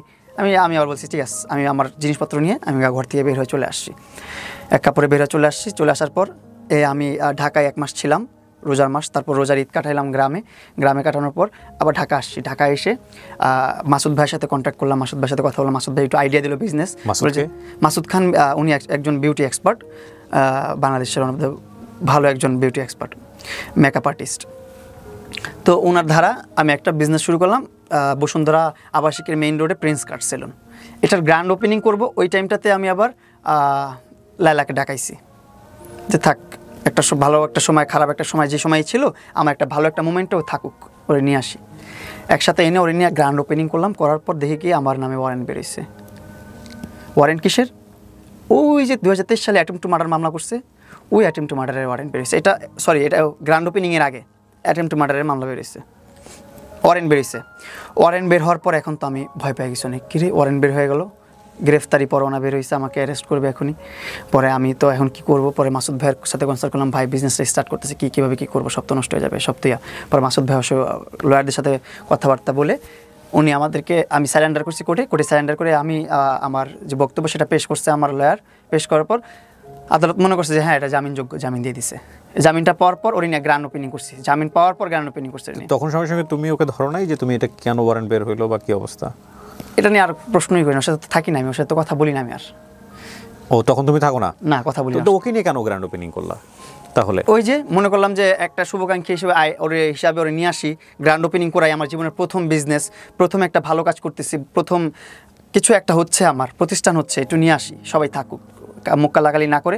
এখন আমি ভাবতেছিলাম আমার এটাও যে আমার গ্র্যান্ড ওপেনিং যদি পুলিশ ঢুকায় দেয় অ্যারেস্ট করার জন্য, তখন আমি কি করবো? এই জন্য এটাও একটা পয়েন্ট ছিল আমার, ওকে আমার গ্র্যান্ড ওপেনিংয়ে রাখা। আরেকটা পয়েন্ট যে একটা শুভাকাঙ্ক্ষী ওরেও রাখি আমার সাথে। এই দুইটা পয়েন্ট একসাথে কাজ করছে মাথায়। তো এই দুইটা চিন্তাভাবনা করি আমার গ্র্যান্ড ওপেনিংয়ে লালাকে আনাইছি, লালাকে রাখছি। রাখার পর গ্র্যান্ড ওপেনিং করলাম, বিজনেস শুরু চলতেছে। 2-1 দিনের মধ্যে দেখি আবার আমার নামে ধর্ষণ মামলা বেরিয়েছে। ধর্ষণ মামলা? জি, ধর্ষণ মামলা বের হয়েছে। তাও ওর সাথে কিন্তু সম্পর্ক কিন্তু শেষ 3 মাস হয়ে গেছে, প্লাস 3 মাসের মাথায় আমার 2-3 মাসের মধ্যেই আমার ধর্ষণ মামলা করছে আমার নামে। এই ধর্ষণ মামলা নিয়ে তো এখন আবার হ্যাসেল, এই তো ঝামেলা পড়ে গেলাম। ধর্ষণ মামলাটা করছে আমি জানি না, এটার একটা স্টোরি আছে, এই স্টোরিটাও আমি বলি এখন খুলে। ওপেনিং আমার প্রিন্স কাট সেলুনের গ্র্যান্ড ওপেনিংয়ের পর আমি আর মাসুদ ভাই গেছি আপনার চিটাগংয়ে, সিলেট চিটাগংয়ের একটা মত বিনিময় হচ্ছে কোনো একটা প্রকল্প নিয়ে। ওইখানে আমরা ছিলাম, ওইখানে অনেক গবেষণা, অনেক কথাবার্তা বলছে অনেক মুরব্বী মানুষরা, সেখানে শুনতেছিলাম, আমরা গেস্ট ছিলাম। তো ওই কাজ শেষে যখন আমি ব্যাক করতেছি কুমিল্লাতে, আবার মাসুদ ভাইয়ের সেলুন আছে, ওইখানে ভিজিট করে যখন ব্যাক করতেছি, দাউদকান্দিতে ফিল্মি স্টাইলে 15-20 জন পুলিশ এসে ঘেরে, কোন দিক থেকে আসছে, কি হয়েছে না হয়েছে, সার্কেল অফিসার, এটা ওইটা সেটা ভরা, 15-20 জন সবাই এসে গাড়ি ধরে রাখছে। মনে হচ্ছে যে একজন বাংলাদেশের ন্যাশনাল যে মাফিয়া বা ন্যাশনাল যে ক্রাইমের যে অনেক খারাপ কেউ থাকে, সে যাচ্ছে, তাকে আটক করা হয়েছে, এরকমভাবে আমাকে আটক করছে। আমি কিন্তু তখন জানি না মানে আমার কী মামলা হয়েছে। আটক করার পর কী হয়েছে, বলছে আপনার নামে অভিযোগ আছে, আপনি যেতে পারবেন না, এখন এখানে থাকেন। আমি বলছি ভাই আমার তো গ্রেফতারি পরোয়ানা ফেরত আছে, এই যে দেখেন আমি তো গ্রেফতারি জামিন নিচ্ছি, আমি তো গ্রেফতার হওয়ার কোনো কথা না এখানে, আপনি মনে হয় ভুল হচ্ছে আপনার কোথাও। আমার কোনো ভুল হচ্ছে না, আপনি বসেন, আপনার নামে ধর্ষণ মামলা আছে। আমার মাথা মানে আকাশ ভেঙে পড়লো, শরীরটা ছেড়ে দিল সাথে সাথে, কি ধর্ষণ মামলা আমার নামে? পরে বলতেছে আপনি দাঁড়ান, আমি আমার কাগজ দেখান, আপনি যে আমার অ্যারেস্ট করতেছেন, আমাকে আটকে রাখছেন কেন, কাগজ দেখান। পরে উনি কোথায় ফোন দিল, কাগজ পাঠাইলো ওনাকে, ওনার কাছে কিন্তু তখনও কাগজ নাই। সে কাগজ আনায় কাগজ আমার দেখেছে, সে কোন জায়গা থেকে তকবির করছে যে দাউদকান্দি সার্কেল অফিসার আরও যত পুলিশ আছে তারা কাগজ ছাড়াই আমাকে অ্যারেস্ট করে ফেলছে। পরে আমাকে কাগজ 10-15 মিনিট পর আমার কাগজ এনে দেখেছে, এই দেখেন আপনার কাগজ। তখন দেখলাম যে লায়লা আক্তার ফারহাদ আমার নামে ধর্ষণ মামলা করছে। কেন করছে? আমি এখন ইন্ডিপেন্ডেন্ট, আমি এখন বিজনেস করি, আমি আমার মতন মুভ অন করছি, আমি আমার মতন থাকতেছি, এই জন্য আমার নামে মামলা করছে। ওইখান থেকে ধরে ডিরেক্ট ওইখানে রাইখা, কতটা মানে ইম্পর্টেন্ট আমি অ্যারেস্ট হওয়াটা, তৎনগত ওইখান থেকে প্রাইভেট মাইক্রোবাস গেছে, পুলিশের গাড়ি যায় না কিন্তু আমাকে পিক করার জন্য, প্রাইভেট গাড়ি গেছে আমাকে আনার জন্য দাউদকান্দি থেকে। প্রাইভেট গাড়ি যেয়ে ওইখান থেকে পিক করে এনে থানায় রাখছে, ক্যান্টনমেন্ট থানায়, ওইখান থেকে চালান করছে আদালতে, ওইখান থেকে জেল খাটলাম আমি। এর মাঝখানে তো মিডিয়াতে সব আলোচনা সমালোচনা হলো। হারুনের কাছে তো গেল একবার, ডিবি হারুনের কাছে। হ্যাঁ, এটা যে ধর্ষণ মামলা করার আগে গেছে, তখন তো তোমার জানার কথা যে মামলা করার জন্য সে যাচ্ছে। আমি বুঝতে পারি না, সে বলতেছে সে নিউজ করতে গেছে, তার সাথে হলুদ সাংবাদিকের তো অভাব নাই, যেগুলোকে পালে এসে। সবাইকে, সব সাংবাদিককে বলি না, কিছু কিছু সাংবাদিক আছে যারা হচ্ছে যে মিথ্যা প্রচার করে, তাদেরকে বলতেছি। সেই লোক নিয়ে গেছে, সে বলতেছে আমার আইডিতে সমস্যা হয়েছে, এটা হয়েছে সেটা হয়েছে। সেই যে পাক না, তার 11টা পেজ, 8টার মধ্যে মনিটাইজেশন আছে। সে লাস্টে আমাকে বলে কি, তুমি চাইলে তো তোমাকে প্রতি মাসে আমি একটা করে বাইক কিনে দিতে পারি, বুঝছেন? তুমি চাইলে প্রতি মাসে একটা করে বাইক কিনে দিতে পারি, তুমি যদি আমাকে একটু সাপোর্ট করো, 8টা পেজে মনিটাইজেশন আছে, টাকা কত আসবে বুঝতেছো? এইভাবে পর্যন্ত বলছে। সে আবার যাবে তার অ্যাকাউন্টে সলভ করতে ডিবি অফিসে। তার সাথে যখন ঝগড়া হয়, সে আরেক আমাকে ফোন দিয়ে বলে যে মামুনের পেজটা এখনই শেষ করো, ডাউন করো, যে আমাকে নিয়ে লাইভ করছে, এটা করছে সেটা করছে। তো আমি তো সে নিউজ করতেছে যে তার পেজের সমস্যার জন্য গেছে, তার অ্যাকাউন্টের সমস্যার জন্য গেছে, এইগুলা সেগুলা। ঠিক আছে, আমি ওটার ওইভাবে নিয়ে নিই, আমলে নিয়ে নেই। তো জেল টেল খেটে বের হলাম, দুধ দিয়ে গোসল করলাম, আর জীবনে যাবো না ওর কাছে, যা হয়েছে। জেল খাটলাম 24 দিন। তুমি দেখছো তোমার জেল খাটার সময় তোমার মা কি করছে? হ্যাঁ, আমি এগুলা বের হয়ে দেখে খুবই কষ্ট পেয়েছি। কষ্ট পাইছি, তার চেয়ে বেশি কষ্ট পাওয়ার কথা তোমার মাকে নিয়ে যে তুচ্ছতাচ্ছিল্য করছে জনগণ।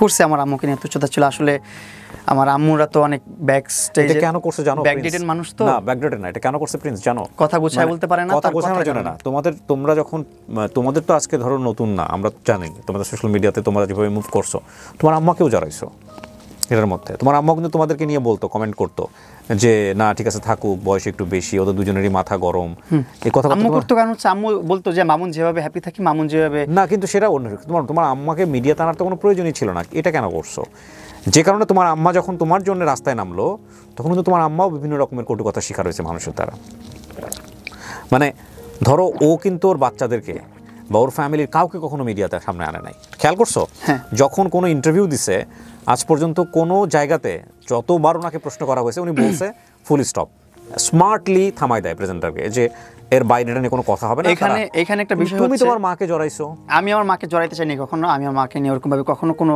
নিউজ প্রেজেন্টারের সামনে কথা বলি নাই কিচ্ছু করি নাই লালা কি করছে আমার গ্রামে বাড়ি গেছে যে ওই বললাম না ওর সাথে সব সময় এই যে এখন সমস্যা চলতেছে এখন সমস্যা আমি কোথায় দৌড়ে নিজেকে সেফ ফিল করব কীভাবে নিজেকে রক্ষা করব সেই জন্য আমি রাস্তায় রাস্তায় দৌড়াইতেছি এই দৌড়াই ওই জায়গায় যাই ওই জায়গায় যাই আমার নিজের খাওয়া দাওয়া ঘুমের কোনো কিছু ঠিক নাই আর এই সময় ও যে এখানে মিট আপ করে ওইখানে মিট আপ করে আপনি ওর প্রোফাইলে ঢুকেন 100 পোস্ট পাবেন এই ঝগড়ার পরে ও কতটা অ্যাটেনশন সিকার ও এই ঝগড়া হয়েছে 5 দিন হয়েছে 5 দিনের মধ্যে 500 ভিডিও আপলোড করে ফেলছে 100 ভিডিও তো নর্মালি পাবেন ওর ভিডিওতে ওর অ্যাকাউন্টে যান দেখবেন 100 ভিডিওর উপরে আছে এখানে মিট আপ করে সেখানে মিট আপ করে আর মিট আপে যাচ্ছে মিট আপের মধ্যে 20-30 জন নিউজ প্রেজেন্টার নিয়ে যাচ্ছে তারা মাইক রেখে মিট আপ বন্ধ করে তারা নিউজ প্রেজেন্ট করতেছে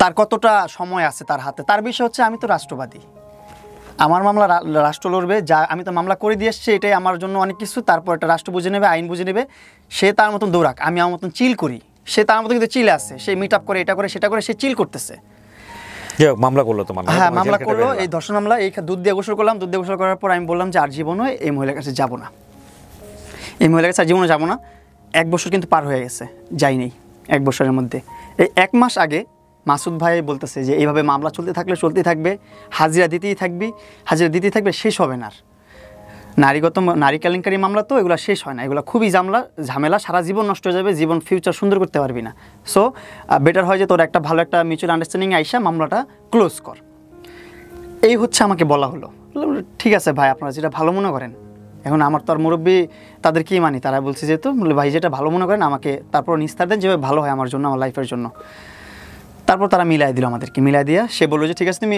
লাইভে এসে সমাজের সামনে মানে দেশবাসীর সামনে সবার সামনে আমাকে সরি বলবা আমি তোমাকে সরি বলবো শোধবাদ শেষ আর কোনো কথা হবে না আমি তোমার মামলা তুলে নিব আমি বললাম ঠিক আছে তাহলে শুভাকাঙ্ক্ষী একটা আমাদের সম্পর্কে কী থাকবে কয় আমি বললাম বন্ধু থাকি আমি বললাম বন্ধু হই আমরা ও বলে না আমরা বন্ধু হবো কেন আমরা কোলাবোরেশন পার্টনার শুভাকাঙ্ক্ষী আমি তোমার ভালো চাই তোমার ভালো চাই এতটুকুই এর বাইরে আমাদের কোনো সম্পর্ক নেই আমি ঠিক আছে তোমার যেভাবে বলে ভালো মনে হয় বলো তো আমি সব জায়গায় কিন্তু বন্ধু স্টাবলিশ করতে চাইছি কিন্তু ও বলতে চাইছে শুভাকাঙ্ক্ষী কোলাবোরেশন পার্টনার এইগুলোই করুক সমস্যা নেই কিন্তু মামলাগুলো তুলুক এর মধ্যে নিউজ প্রেজেন্টার দিয়ে একটা প্রেস কনফারেন্স করলাম প্রেস কনফারেন্সে নিউজ করলাম বললাম ওরে সরি বললাম আমার সরি বললো আমার ভুল বোকামি হয়েছে যে আমি স্টাম্প করে রাখিনি যে মামলা তুলবে ভুল সরি বলার পর এই স্টাম্পটা করিনি আমি ও বলে নেই সিস্টেমটা করে নিয়ে দেখে এখানে আবার ফাইসা গেলাম নিউজ প্রেস কনফারেন্স করার পর থেকেই ও আবার ওর কথা বলা শুরু হইলো যে এটা করতে হবে সেটা করতে হবে এখানে আসতে হবে সেখানে আসতে হবে এখন তো আবার ফাইসা গেছি এখন আবার কি করব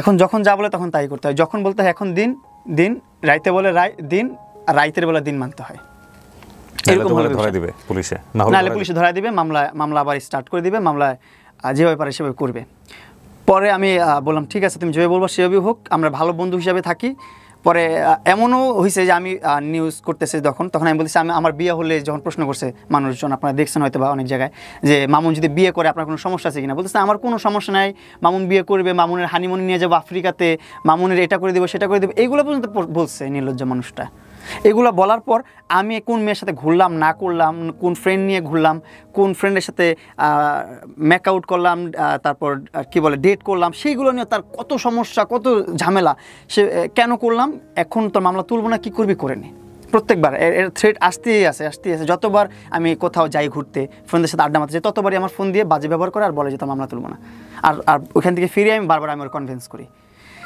তো লাস্ট টাইম যেটা হয়েছে লাস্ট টাইম আমার বাসায় আসার পরে ও একটু কিছু খাওয়াইলো আমারে, খাওয়ানোর পর আমি একদম অচেতন হয়ে গেছি।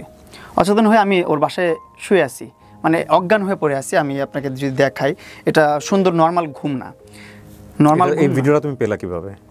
ভিডিওটা পেলাম আমি ওদের যে প্রেস একটা গ্রুপ আছে, সেই গ্রুপেও 6:30 বাজে আপলোড করছে এই ভিডিও। তোমার ভিডিও?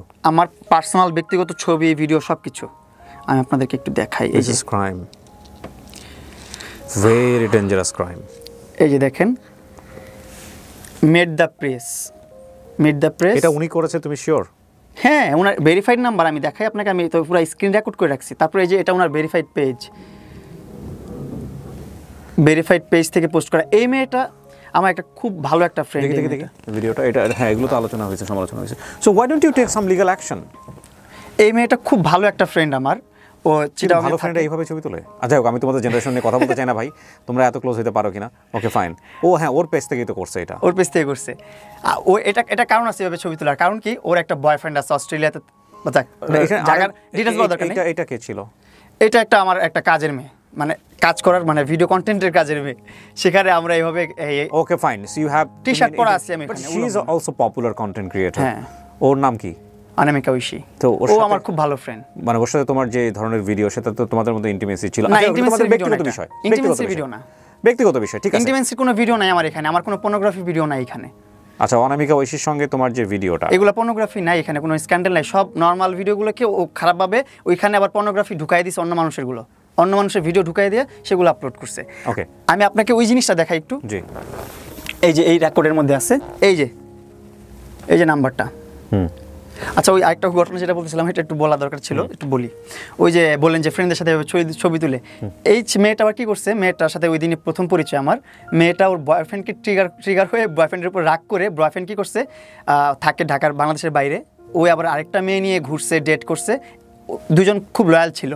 ছেলে যেহেতু ডেট করছে, মেয়েটাও রাগ হয়ে বলতেছে, আমার বয়ফ্রেন্ড তো এরকম আমার সাথে চিট করছে, তোমার সাথে কয়েকটা ছবি তুলে এগুলারে ওরে আমি ট্রিগার করবো, ওরে নিয়ে একটু মজা নেবো, চেতাবো, ওরে একটু আমাকে হারানোর ভয়টা ওকে দেখাবো, ও যেন ভয় পায় যে আমিও ডেট করতে পারি, আমিও বাইরে যেতে পারি, আমি ওকে ছেড়ে দিতে পারি। এই জন্য ওই ছবিটা তুলছি, ওই ছবিটাও আপলোড করেছি। এই জিনিস, এই স্টোরিটাও লেলা জানে। এই যে ওর ভেরিফাইড নাম্বার, এই যে ওর ভেরিফাইড নাম্বার, এই নাম্বার থেকে যে দিছে এই জিনিসগুলো, এই সব প্রুফ। এই যে সকাল 6:30 বাজে ও পোস্ট করছে। আমি যদি এই লাইভ করে বের হওয়ার পর এইগুলো যখন করলাম, আবার বলি ওইখান থেকে শুরু করি, যে ওর বাসায় ঘুমাচ্ছি, ঘুম থেকে উঠলাম 11টার দিকে, উঠে দেখি কি অনলাইনে আমার ভিডিও, আমার ব্যক্তিগত ভিডিও, ব্যক্তিগত ছবি যেগুলো আমি তুলে রাখছি আমার মোবাইলে, সেগুলো পাবলিশড হয়ে গেছে। আমি কীভাবে পাবলিশড হলো, আমি ঢুকে দেখি কি মোবাইলটা লেলা স্টকিং করছে। স্টকিং করে আমার সব মোবাইল, যত ছবি, যত ভিডিও ছিল সব বের করছে। তারপর এই দেখেন, ছবি দেখাই আমি, 10:22 দেখেন কীভাবে ঘুমাচ্ছি আমি, কোলবালিশের উপর মাথা দিয়ে এভাবে পড়ে আছি। এটা কি সুস্থ ঘুম? আমাকে অজ্ঞান করে রেখে আমার মোবাইল থেকে সকল প্রকার তথ্য, ব্যক্তিগত ভিডিও, ব্যক্তিগত পিকচার সব কিছু ট্রান্সফার করছে। এটা কিভাবে নিছে? পাসওয়ার্ড দেওয়া ছিল না? হ্যাঁ, পাসওয়ার্ড ওর মুখস্থ করে রাখছি কীভাবে জানো, ওর সামনে। এর মধ্যে তো 1 মাসের মধ্যে অনেকবার পাসওয়ার্ড খুলছি ওর সামনে, ও পাসওয়ার্ড দেখে মুখস্থ করে রাখছে। এটা আনলক করছে, করে ইনস্ট্যান্ট ট্রান্সফার করে এগুলো সব ওর প্রেসের যে গ্রুপ আছে, সকাল 6:30 থেকে পোস্ট করা শুরু করছে। 10:30 বাজে লেখছে যে মামুন ঘুমাচ্ছে এখনও। সেখানে আমি কীভাবে ট্রেস পাস করি ওর। এই ঘুম থেকে উঠি তো আমার মাথাটা নষ্ট হয়ে গেল। তখনই তুমি লাইভে যাও? তখন আমি বলি, তুমি এগুলো কী করলা? না, তখন আমি লাইভে যাই নাই এখনও। তো আমি বললাম, তুমি নিশ্চয় ভালো কথা, তোমার কাছে রাখতা, ব্যক্তিগতভাবে রাখতা, আমাকে বলতা, তুমি পোস্ট করে দিলে কেন এগুলো? আমারগুলো তো তুমি পোস্ট করতেই আসো, তুমি আগে থেকে 2024-23 সাল তখন থেকে আমার ব্যক্তিগত ছবি, ব্যক্তিগত ভিডিও আপলোড করতেই আছে। ওর সাথে যতগুলো আপলোড করছে সেগুলো তো হিসাবই নাই, এগুলো নিয়ে তো অত মাথা হতো না। কিন্তু এই যে এই মেয়েগুলো, এইগুলো ওদের ভিডিওগুলো, ওদের ছবিগুলো, এগুলো তো কোনো স্ক্যান্ডাল না, কোনো খারাপ কিছু না। তুমি ওদেরকে এক্সপোজ করলা কেন এইভাবে? এক্সপোজ করো, যেটা আমাদের খারাপ দেখা যাচ্ছে সেটা শুধুমাত্র এক্সপোজ করো। যে মেয়েগুলোকে ভালো দেখা যাচ্ছে, ভালোভাবে আছে, ভালো একটা ফ্রেন্ড, ক্লোজ ফ্রেন্ড হতে পারে, তাদের সাথে তুমি এভাবে কেন এক্সপোজ করলা? পরে বলতেছে, আমি যা মন চাই তা করবো, তোর মামলাও আমি তুলবো না, তুই কী করবি করে নে। আবার এটাও বলছে আমাকে যে মামলা বাদেও অনেক কিছু আছে বাংলাদেশে যেগুলো তুই ফেস করতে পারলে করে নিস, এভাবে বলতেছে। তখন আমার শরীর আর হাত পা কাজ করতেছে না, কী করবো আমি বুঝতেছি না। তখন আমি বলতেছি যে না, আর হচ্ছে না, 2022 সাল থেকে আমি ব্ল্যাকমেলের শিকার হয়ে আসতেছি। 2022 সাল থেকে যেভাবে পারতেছে সেভাবে আমাকে ব্ল্যাকমেল করতেছে, হয়তো ইমোশনালি, নাহলে সুইসাইডের ভয় দেখায়া, আর এখন এসে মামলার ভয় দেখায়া ব্ল্যাকমেল করতেছে। আমি বলি না, এখন লাইভে যে সবার কাছে বলতে হবে। বাংলাদেশে একজন হলেও মানুষ আছে যে আমাকে হেল্প করতে পারবে, একজন হলেও মানুষ আছে যার কাছে যে প্রভাবটা আছে, যার কাছে একটা পাওয়ার আছে, যে পাওয়ারটা ইউজ করে ওকে থামাইতে পারবে, আমাকে এখান থেকে রিলিভ করতে পারবে, আবার বাঁচতে দিতে পারবে আমাকে। তো তখনই আমি লাইভে গেছি। লাইভে যে আমার মাথায় যা আসছে, আমার আক্ষেপ যা বলতে ইচ্ছা করছে সব বলছি। আরও অনেক কিছু বলার ছিল, আরও অনেক কিছু প্রুফ ছিল। ও কালো জাদু এগুলোর মধ্যেও অনেক বিশ্বাসী। ওর বাসায় অনেক আলামতও আছে, আমি লাইভের মধ্যে দেখাইতে পারি নাই। আমার এটা মাথায় ছিল না, খেয়াল ছিল না যাতে কিছু দেখাতে হবে। অনেক কিছু আছে ওর বাসায়, তাবিজ এগুলো ঝুলানো টোলানো বহুত কিছু আছে। তো এইগুলো দেখাবো, এটাও দেখাইতে পারি না। এগুলো করে আমি ওর বাসা থেকে বের হয়ে আসছি। তুমি দেখাইছো, তারপরে বেশ কিছু বিজ্ঞাপনও হয়েছে। তার বাসার একটা ছোট দোলনা নিয়ে দেখলাম যে সেই দোলনারও একটা বিজ্ঞাপন, যারা চলছে, তার গেঞ্জির বিজ্ঞাপন চলে, তার 3/4 প্যান্টের বিজ্ঞাপন চলে। মানুষ চায় এগুলো হলে অনেক সুবিধা আছে। অনেকে বলতে পারেন যে কিবরিয়া তুমিও তো করলা। আমি ডেফিনেটলি আপনাদেরকে একটা কথা বলতে পারি, প্রিন্স নিয়ে আমার জানার আগ্রহটা কখনোই অতটা ছিল না, কিন্তু আমার কাছে মনে হচ্ছে যে এই ছেলেটা সিরিজ আকারে কন্টিনিউয়াসলি এরা এরকম কেন করতেছে। সো আমার একটু জানা, হ্যাঁ আমি আজকে আমার চেষ্টা মেটেনি, কারণ আমি আমার জায়গা থেকে যতটুকু বুঝি এইখানে, সেটা হচ্ছে এখানে দুই পক্ষেরই মারাত্মক রকমের একটা ভুল আছে, মারাত্মক রকমের ভুল। সেটা হচ্ছে আমরা আসলে কোন দিকে যাচ্ছি আমরা ক্লিয়ার না। আর মানে ওনারা দুজনের জায়গা থেকে আমার যেটা মনে হয়, উনি আসলে হ্যাঁ ইমোশনালি হয়তো ওনাকে ফল ইন করছে ছেলেটার উপরে। এ হয়তো মনে করছে ঠিক আছে একটা টাইম পিরিয়ডের জন্য আমরা ঠিক আছে একসাথে থাকতে পারি, ভালো না লাগলে চলে যাবো, কারণ বিয়ে শাদী তো করা সম্ভব না। কোনো একটা সময় হয়তো কমিটমেন্ট দিয়ে ফেলছিল, সেখান থেকে সরে আসছে অতীত জেনে।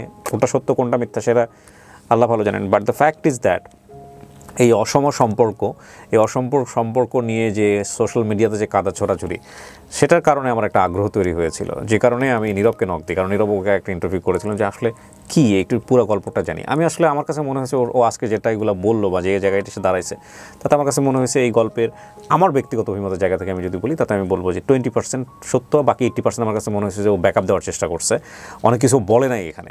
তবে এটা ঠিক, বাই দ্য ওয়ে ব্যাকআপটাকে আমি মিথ্যা বলতেছি না, কারণ ও যদি ইন ডিটেলি বলতে চায়, কারণ ওরও অসংখ্য ফল্ট বের হবে এখানে, ওকেও ধরা যাবে। তবে এটা ঠিক যে 17-18 বছরের একটা ছেলে, তাকে বাসায় নিয়ে গিয়ে তার সাথে থাকা, একসঙ্গে থাকা, এবং সে যদি ম্যাচিওর একটা মেয়ে হয়, তাহলে আইনের জায়গা থেকে আমার মনে হয় এখানে আসলে ওরও কিছু না কিছু বলার রাইট আছে। যেভাবে লায়লা বলছেন সেভাবে ওরও বলার রাইট আছে। আমি তোমাকে একটা প্রশ্ন করি, তোমার এগুলো যখন ব্যক্তিগত ছবিগুলো এক্সপোজ করলো, তুমি কেন লিগ্যাল অ্যাকশন নাও নাই? তোমার কোনো লয়ার ছিল না মাঝখানে? তুমি একজন লয়ার পাইছিলে, এর মধ্যে তুমি তার সাথে আবার টিকটক করতেছিলে। ওর বাসা থেকে বের হওয়ার পরপরই ও ক্যান্টনমেন্ট থানায় যে আরেকটা অভিনয় সাজায় আরেকটা মামলা করছে আমার নামে। বাসা থেকে বের হওয়ার পরপরই? হ্যাঁ। এই লাইভ করার পরপরই? হ্যাঁ। মামলা করা কি এত সহজ? মামলা গেলে আর ওর মামলা নেয়ও। এই জন্যই আমি আপনার কাছে ব্যক্তিগতভাবে কেন মনে হয়েছে যে আমি আসলে কাল্পনিকভাবে কথাগুলো বলতেছি জানি না। আমি যতগুলো কথা বলছি, ব্যাকআপ দেওয়ার জন্য আমার কথা না, যতগুলো কথা বলছি একটা চুলো মিথ্যা না। এটা যদি আপনি আমাদের পবিত্র কোরআন শরীফ এনে দেন, সেটার উপর হাত রেখে আমি বলতে পারবো আমার একটা ওয়ার্ডও মিথ্যা না। এমন আছে যে আরো অনেক ধরনের কথা আছে যেগুলো বলি নাই। হ্যাঁ ঠিক আছে, অনেক কথা বলতে গেলে তো আবার 4 বছরই লাগবে, 4 বছরের গল্প বলতে গেলে। তুমি এই যে এতগুলো মামলা, তোমার 5টা মামলা করছো তাই না? 5টা তো বলছো? 6টা টোটাল, 6টা মামলা চলতেছে। কি কি মামলা? অ্যাটেম্পট টু মার্ডার 2টা। অ্যাটেম্পট টু মার্ডার 2টা? হ্যাঁ। তারপর ধর্ষণ মামলা? হ্যাঁ। তারপর মানহানি মামলা। তারপর আপনার ভরণ পোষণ দেই না। ভরণ পোষণ তুমি দিবা কিভাবে? সেটা জানি না, ও করছে ভাটার থানায় যা করছিল যেটা। ভরণ পোষণ তো বিয়ে সম্পর্কের পরে আসে। তারপর 2টা হুমকির মামলা দিছে যে আমি নাকি হুমকি দিছি যে মামলা তোলার জন্য। আচ্ছা, এগুলো করছে। তো তুমি জামিনে আছো কোন মামলায়? সবগুলোতে জামিনে আছি, একটাতে জামিন নাই যেটা নতুন করছে। এজন্য আমি খুব আতঙ্কের মধ্যে আছি। আমি যে কোনো সময় তুমি আবার অ্যারেস্ট হয়ে যাবে। আমি যে কোনো সময় আবার অ্যারেস্ট হতে পারি। ওর লয়াররাও এত এডুকেটেড মানুষ, সে বলতেছে আমি চাই না মামুন এলার কাদা ছিটাছিটি করুক, তারপরেও তারা মামলা রেডি করে দিচ্ছে, কিভাবে ট্র্যাপ তৈরি করতে হবে সেটাও শিখিয়ে দিচ্ছে। কিন্তু তাহলে তোমাদের জায়গা থেকে তোমরা যে বারবার বসার পর আসলে লায়লা এখন কি চাচ্ছে তোমার কাছে? মানে মামলাগুলো কেন কি চাচ্ছে? আপনার যখন মামলা করে তখন আমাকে এক মেসেজ দিচ্ছে একটা, আমি আপনাকে দেখাবো, আমি দিয়েও দিব আপনাকে, আপনি যদি ইউজ করেন আরও বেটার, আমার জন্য অনেক উপকার হবে। সেখানেও বলতেছে মামলা দুইটা কাজ করা যায়, এক হচ্ছে তুলে নেওয়া, আর এক হচ্ছে যেভাবে চলতেছে সেভাবে চলা। যদি চাও তুলে নেই, তাহলে তোমার দুইটা উপায় আছে। এক, আমার সাথে লিভ টুগেদারে থাকতে হবে, আমার সাথে থাকতে হবে, আবার রিলেশনশিপে থাকতে হবে। সেকেন্ড হচ্ছে আমাকে ফিজিক্যালি অ্যাসল্টের জন্য 90 লক্ষ টাকা জরিমানা দিতে হবে। এটা হচ্ছে লাইলা কনভারসেশন, আমার কাছে স্ক্রিনশট আছে, আমি দিচ্ছি আপনাকে। এটা এই ছিল ওর প্রথম কনভারসেশন। এখন ওর কনভারসেশন কী বা ওর চাহিদা কী আমি বুঝতেছি না। কারণ 1 মাস আগে বলছে যে মামুনের কাছ থেকে কোনো ধরনের চাহিদা আমার নাই, মামুন আমার কাছে অনলাইনে সরি বলবে, আমি মামুনকে সরি বলবো, মামলা তুলে ফেলবো। কিন্তু এখন এসে আবার ওর অনেক ধরনের চাহিদা শুরু হচ্ছে। এখন আবার ও পোস্ট করে মামুন করছে, আমি কেন করবো, আমি সিঙ্গেল একটা ছেলে, আমি কেন করবো, কাকে বলে বউ রেখে অন্য মেয়ে নিয়ে ফুষ্টি নষ্ট করলে তাকে বলে পরকিয়া। ওকে বুঝে না, ও যেটা করছে সেটা হচ্ছে পরকিয়া। ওর তো লাইফের স্টোরির অভাব নাই। ওর যে কলিগরা আছে বা ওর যে ফ্রেন্ডসরা আছে, আমি তো আরও কিছু কয়েকজন মানুষের সাথে মিট হয়েছি, একজনের সাথে পরিচয় করাই দিছে, তারপরও সে কোনোভাবে ট্র্যাপ করে তাকে আমার কাছ থেকে সরাই দিছে যে সে যেন আমার সাথে কথা বলতে না পারে। তার কোনো বন্ধুর সাথে সে আমাকে মিলায় নাই, মিশায় নাই, শুধুমাত্র 2টা পার্সনের সাথে মিলাইছিল। সে দুজনেই বসুন্ধরাতেই থাকে, মানে রাস্তার মধ্যে দেখা হয়েছে একজনের সাথে, আরেকজনের বাসায় নিয়ে গেছিলো দেখা করাইতে। এই 2টা পার্সনের সাথে দেখা করাইছে। তো একটা পার্সন যার সাথে রাস্তায় দেখা করাইছে, সে আমাকে বলছে তার কোনো ঠিক নাই, সে কত ছেলের সাথে প্রেম করছে, কত ছেলের সাথে ধরেছে, সে জামাই রেখে যে আরেকজনের সাথে করতো, এগুলোর কারণে ডিভোর্স হয় শুধু। সে এক আর্মি অফিসার রেখে আরেক আর্মি অফিসারের সাথে যে এইগুলো কথা ওই লোকগুলো বলছে আর কি, আমি আমার কাছে শোনা কথা এগুলো আর কি। বলে 4 বছর তুমি কই ছিলা, 4 বছরে তুমি খোঁজ পাও না। আমি খোঁজ পাই তো সরে আসতে চাইছি, তখন থেকে তো তুমি মামলা দিয়ে আটকে রাখছো আমাকে। আমি তো সরে যেতে চাইছি তখন থেকেই, আমি তো জানার আগে থেকেই সরে যেতে চাইছি। মানে তোমার সরে আসার মূল কারণটাই কি এটা, যে ওনার আরো 2টো বিয়ে ছিল এটাই? এটা ছাড়াও আমি প্রথম থেকেও যখন ওর সাথে সম্পর্ক শুরু হয়, তখন আমাকে বলছে কোনো ধরনের কমিটমেন্ট নাই, আমার সাথে তোমার সংসার করতে হবে না, বিয়ে করতে হবে না, কিছু করতে হবে না, তুমি তোমার মতন লাইফ লিড করবো, আমি আমার মতো লাইফ লিড করবো, কিন্তু এই কিছুদিন আমার সাথে থাকো, এটা করো সেটা করো, ঠিক আছে। এর মধ্যে যখনই চলে আসি তখনই হাত কেটে ফেলে মরে যাবে, যখনই চলে আসি তখনই বিষ খায় মরে যাবে, যখনই চলে আসি তখনই হারপিক খেয়ে ফেলে মরে যাবে। এর দিয়ে ফোন দেওয়া হয়, তারা দিয়ে ফোন দেওয়া হয় যে মরে যাচ্ছে, মরে গেলে তখন আমি কি করবো, তখন এটা একটা ব্ল্যাকমেল ছিল।